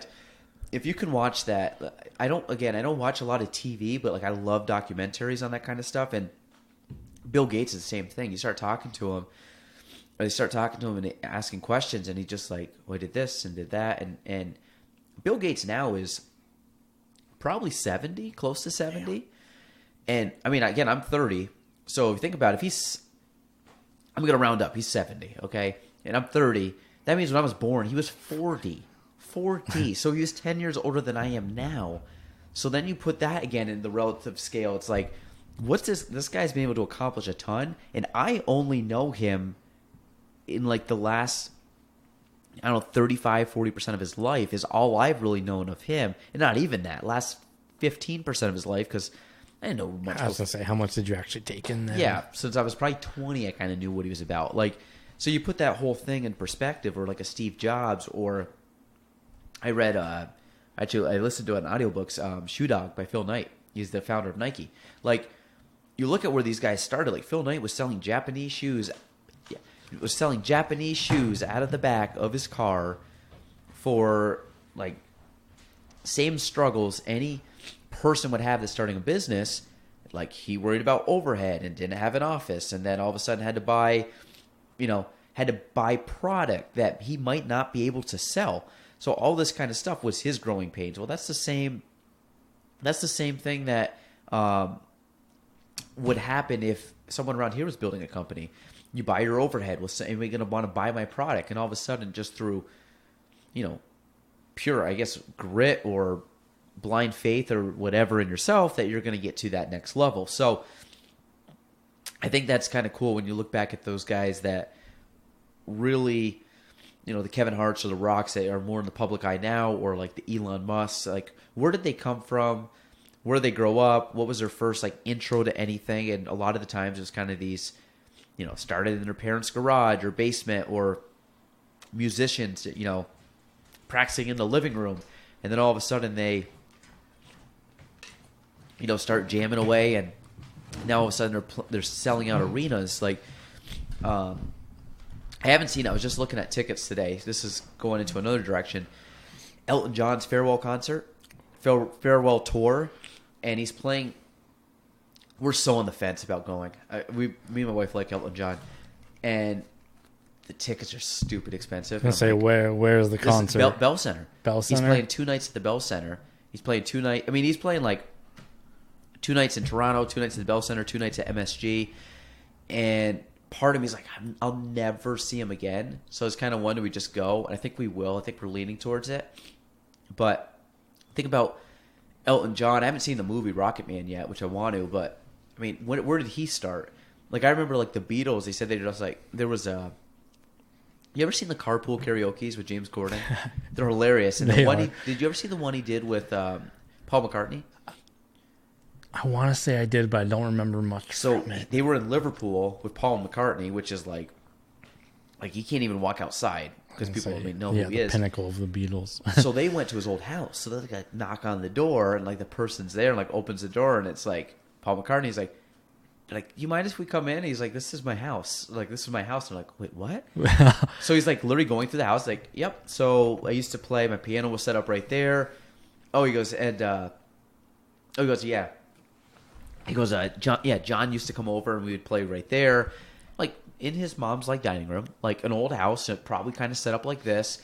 And he's like, yeah, so me and John would just sit there and we would practice for hours right there. So here she is, like mom, like working in the kitchen or cooking dinner or doing laundry or hanging out or doing whatever. And you got, Paul McCartney and John Lennon, just like little kids, like jamming in, but it's kind of like you look at these stories that obviously something happened, but you don't get like a record label or get noticed unless you put in the time. So a lot of these guys have played hours and hours and hours, in their mom's kitchen or dining room or basement, or, Steve Jobs starting something in the garage, and here they are now. So I'm always fascinated by the backstory to see kind of where they came from. And that's why I think like Kevin Hart's good, because he goes into the backstory. He talks about his mom. He talks about his dad. I don't know. Something, I think anybody should watch it. It's pretty good. It's like 6 episodes, but they're all 30 to 50 minutes, something like that. That's manageable. So you'll get through it in about a week or so, depending on how much you watch. I kind of had it on as like background. I was doing other stuff and watching it, but it was pretty cool. I've heard from a couple different people within the last like week that had watched it and said it was really awesome. Yeah, it's worth. If you like Kevin Hart, I mean, I think if you like anybody that's successful, like just to kind of watch what they do, because I mean he's got like Heartbeat Productions or something, which is like his movie company, and he's got his comedy company. He's got shows on. He's definitely investing his money very well. Smart guy. Like when you start talking to him, he's like, now I'm trying to get people to save and try to get these kids to like understand like generational wealth and how to do all this stuff, and you're just like, holy crap! And you see how excited he is, and then he gets like, I got this going on and this going on, and I'm here and there, and he's just going and he's going. He never stops. It's kind of like The Rock. Yeah, like you look at these guys, it's like insane. Yeah, The Rock. I mean, like I would love to see a backstory on The Rock at some point, just to kind of like. I mean, I knew The Rock when he was The Rock. That was my, like WWF, exactly, or WWE, whatever it was. Like when he was actually The Rock. I remember his first movie. I remember him in was it The Scorpion? It was like one of those like mummy movies. Was it The Scorpion King or something like that? Something like that. I remember when he got in, I'm like, The Rock's acting? Like this is the dumbest thing ever. He's a wrestler. Like why is he acting? And now you're like, he's one of the biggest names in Hollywood. So I don't think it's cool, but and he's a pretty good inspiration. I don't know if you follow him on social media. I do. Yes, I do. It's not like I don't. Not daily. I'm like, oh, I wonder what The Rock's doing. Yeah, but I do see his posts. Yeah, he's always putting in work, and it's just crazy. It's like Gladwell's 10,000 rule. 10,000 hours. Yeah, 10,000 hours. I always love that. You know who I didn't really know this person at all, and I stumbled upon her. And the reason you said the 10,000 hour rule. Do you know the singer Billie Eilish? Yeah. So I don't know much about this girl. I didn't know anything. I didn't know her songs, her music, and I'm really like out of the loop in like now music. I still listen to the same 90s, 2000 bands. Yeah, me too. So, which I always made fun of like my parents for listening to that, and now I'm like, now I know why my mom listens to 70s music because all I do is listen to the same like 15 years. But she's 18, which blows my mind. She's very eclectic. She's got weird outfits and baggy clothes and all this, but phenomenal voice. But you hear her talk, and she's still like, you can tell she's 18, but then you can tell that she's like got something up there where she's like destined to do well. But the other cool thing, and how this kind of all circles back, is that her brother, I guess, is like a co-writer or producer for her, and actually plays in the band. And he's another dude. They recorded her album, which I don't know if like whatever hit number 1 or whatever it was. They recorded the entire album in his bedroom. They both still live at their parents' house. Damn. Her bedroom is like, if this is his bedroom, it's actually smaller than this. Like they're showing like video of it. Her bedroom's like across the hallway, and they literally wrote all the music. And he goes, "Yeah, Billy basically did every single note sitting on my bed, just like cross-legged on the bed with the mic, just sang the whole album, like there, not a record studio, anything like that." And that's the beauty of like 2020 internet stuff like that. But above his door, he had written 10,000 hours. So obviously, I'm assuming that's what it was. But I think that's true because, like, if 10,000 hours, so if you work 5 days a week for 10 hours a day, so you work 50 hours a week. It would take you 200 weeks. So it would take you almost 4 years, basically, at 10 hours a day to become proficient at something. Which I think depends what you're working on. Because I look at that in like real estate. Like I've definitely put in over 10,000 hours in real estate, but there's a lot I still don't know. But the stuff I do know, I'm very good at. So I could see where that would happen. But imagine if you played guitar for 10,000 hours. How good would you be? And I think there's a mixture of, like, the 10,000 hour rule works, but then there's also a mixture of talent involved. I was going to say, well, it also depends how you spend that 10,000 I'm saying hours, like you know? I'm saying 10,000 hours of actually, like, focused production, not like guitar and, like, spent 10 hours and, like, 3 hours I was kind of, like, laying around or, you know, like, actually, like, playing the guitar. I wonder how good you could get at it. like I'm always curious. Like if you were just to pick up a hobby and say, I could spend 1 hour a day. It's going to take you 10,000 days, whatever, how many years that is. It's like 10 years, something like that. Spending an hour a day doing something. But I think it's pretty close. I think you could justify that. Absolutely. I think there is a certain line where talent can project you really farther. Elevate you. Yeah. But I think you can become good at basically anything if you're willing to spend that much time learning something.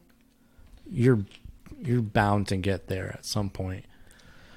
Like if I was to play football for 10,000 hours, you know what I mean, or like run drills or games or whatever, like for 10,000 hours, would I be and everything that entails, like weightlifting, like all the stuff that you got to do, like to get strong to play football.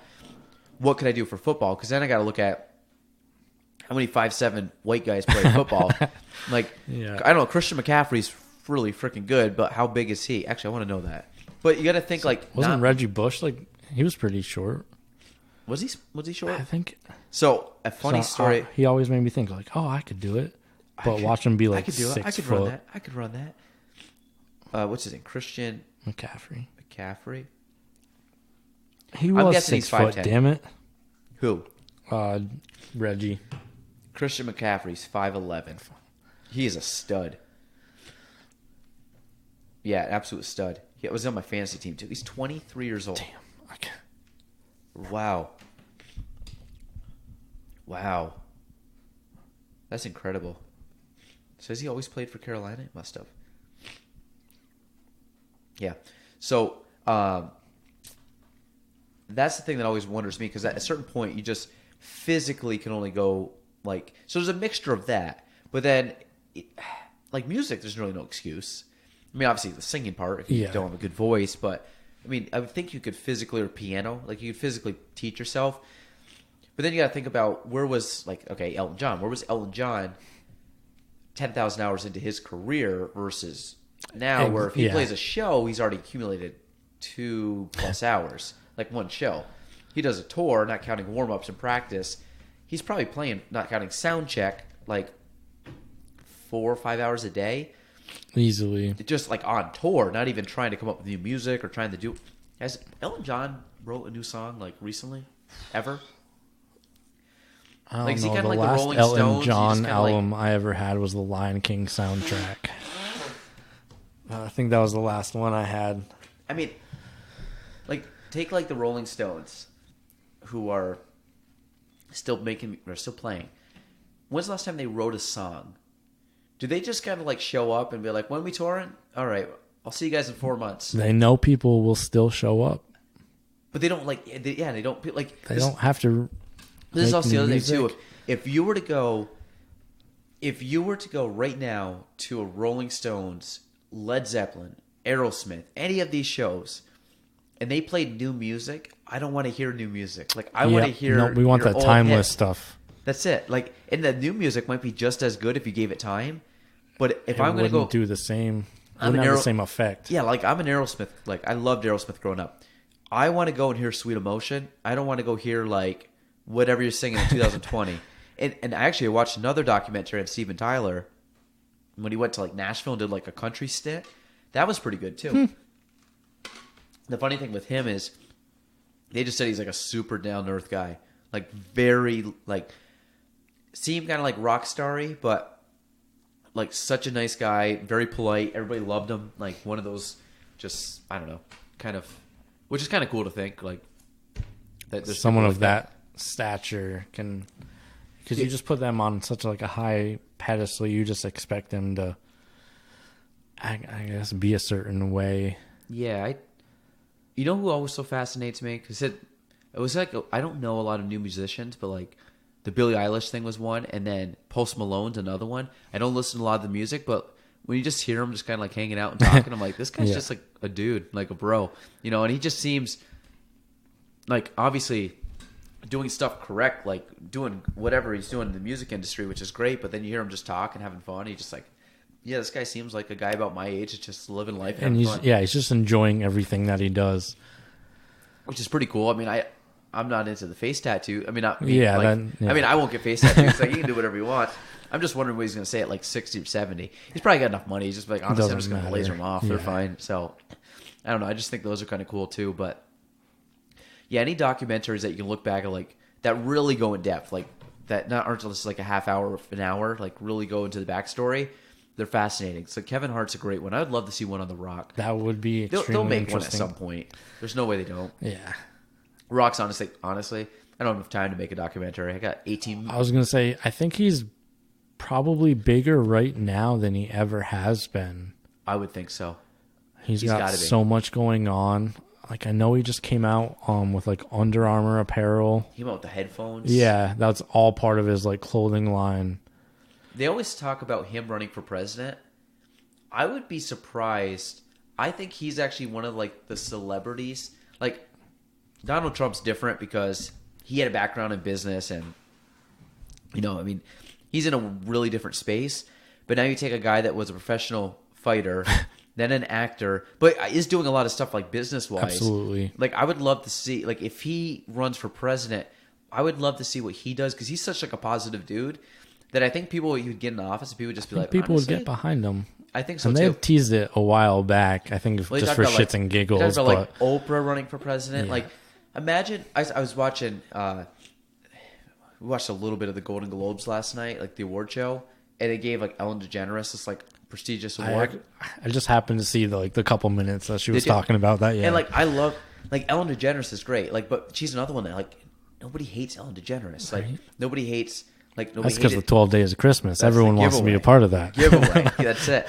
We all know what she really about. But you look at like an Ellen DeGeneres, like what happens if Ellen ran for president? Like what happens if like The Rock ran for president? Like these people that are bigger than life that people absolutely love that really don't have a lot of negative things that you could like pull from. Like what is The Rock? That I don't know if he's ever done anything like really controversial. What's the worst you could say about him? That he's like all jacked up on steroids. Yeah. So what? I was gonna say, look at Arnold, and he was the governor of California. I'll do some Arnold. Yeah, now he's like, I'm just going. That was boring. I'm going to make movies. Like him and like Sly Stallone still coming out with like whatever their movie is, all just roided up. But I actually listened to a podcast of two UFC fighter and like a stand-up comedian. Yeah, Fighter and the Kid. Yeah, I listen to it all the time. Yeah, and Brian, how he's talking about, I was hanging out with Sly this weekend. You know how good of a painter Sly is? I think I saw this one. Was that the one that he had Theo Von and Crystalia? Yeah. Which anytime Crystalia's on or Theo Von, I listen to it because they're just absolutely ridiculous. Or, to be honest, Bert Kreischer. Bert is the man. Bert Kreischer's Burlington. Yeah. Tickets are like $100. Are they? It's worth it. He's on a trajectory. Like I almost went to see Tom Segura over there. So did I, but it was like a weird day of the week. It was a Sunday. It was a Sunday night, and it was one of those deals. I was like, anybody that would have went with me, I wasn't like in town, and because like my wife wouldn't have gone, so I was like, who do I ask to go to the like? That's the hardest part when you're like, I guess I could just go solo. Like part of me is like, I guess I could go get a couple drinks and go watch Bert. Like I think it'd be fun to go watch him. I gotta check because I would love to see Bert. I think he's hilarious. He is. He's awesome. Like if like Callan, Rogan, if any of those guys came to, do you listen to podcasts a lot? Like you listen to Rogan? I actually listen to I rather listen to podcasts than I do like watching TV. I love there's actually like Star Talk, how we were talking about like space earlier with Neil deGrasse Tyson, the astrophysicist. That's a big one I listen to. I listen to a lot of the Rogan stuff. Tom Segura and Bert's. Two Bears. Two Bears, One Cave. Bert, I just actually started watching it. It's been out for a while. Bert's like cooking show. Oh, I've never seen Something's Burning. It's you got to check it out. He's outrageous. Is it on YouTube or is it on it's on All Things Comedy. It's on their YouTube page. Gotcha. I guess Bill Burr started it. Okay, he's just throwing a bunch of money into this comedy stuff, and they gave Bert a kitchen, and he just cooks, drinks. Seems like it. He just doesn't know what the hell he's doing, but it seems to turn out good. If not, they're all lying. Did you listen to the Sober October one? Yeah. The recap one too? It's so funny because like like, if you stop drinking, like, what would you be down to? The guy just drinks all the time. He's like, well, I love when he was recapping, like, well, yeah, I get hammered after. Like, what do you do? And like, well, I have a drink before. Yeah. I have a drink in the green room. I'd have a drink 2 going on stage. stage. Yeah. He's like, then I have a couple after, and then Well, we and usually then go I out. invite all the audience to go back to this whatever bar. I'm like, dude, every night. I'm like, you drink. He probably drinks like a handle of vodka, like, or whatever Easily, he drinks. Like, yeah. I think he said he drinks vodka. Like, it's insane. Tito's. Yeah, his drinks Tito's and like club soda. That's mine's Grey Goose. I like Tito's too. Grey Goose, Tito's, one of the two with lime and club soda. That's my go-to. But yeah, no, that's good. But all right, we're gonna wrap it up there. Part is I'm hungry. Yeah, my me nose too. is really running. Let me see. Okay, no, that's not too bad. 8:18. Kyle, I appreciate you coming on. It's been a pleasure. That wasn't bad, right? No. First podcast. Yeah. That was good. We see. I always find like podcasts. You start off, and then once you start talking about stuff, Once you get into it, it's I always find the second half of the podcast fly through. The first one, it's always, especially if you're new to podcasting, it's like, okay, what do you want to talk about? And then all of a sudden, just floodgates open, and then it just rules. yeah, exactly. So that's when it starts really flowing. You know, It's good. So no, I'm glad you came on. I'm glad I saw you. I mean, it was just a random run-in. it was too. So I was like, and I thought, did I ask? I think I asked you to be on the podcast. I'm like, yeah, I've actually listened to one or two. I said, awesome. Yeah, I think that was you just listened to Mike's. It was either that one or it was Bullfrog. It was the day. Bullfrog? Yep, it was that night that you had uploaded it Bullfrog's podcast. It could have been. Yeah, you're right. Because I know I was like, damn, I got to listen to this. How do you know Bullfrog? It's a good question. I think Great dude. Like, my cousin worked with him at Macro, that like telemarketing agency. I think that's how they knew each other. I think so. I think he said he did that. Yeah. And then one night we just randomly ran into him downtown. Yeah. And like, it was like probably within like 5 minutes of meeting this dude, he just like started telling me stuff about my life that I didn't even know. And like, next thing you know, I was like crying. I'm like, dude, like, what is going on? In his big he's like, voice. he's like, I can tell you're a good dude inside, but you're feeling sad right now. Like, he just looked into my soul and was like in a true, like, genuine way. Yeah, he's an interesting He's like, cat, I want man. you to know, like, I was just like, dude, I was like, I like you. Like, what in the hell's going on? Bullfrog's great. He's a super dude. Super nice, like, super positive guy. So his podcast was good. He was a good, really, really good guy. All right, we're gonna end there. My nose is starting to run. And I'm starting to get all stuffed up and congested. So good end. Started better than it ended just because my no, that was good. I'm glad you came on. Glad you're doing well. Yeah, that's it. Episode 63 with my, I guess now 20-year That's friend. true. 20 years. Jesus, that's a long time. That's a wrap. That's a wrap. See ya. Thanks for listening to the Gaelan Trombley Show. If you want to reach me, you can go on Facebook at Gaelan Trombley, on Instagram at Gaelan Trombley, and on YouTube at Gaelan Trombley. The spelling, GaelanTrombley.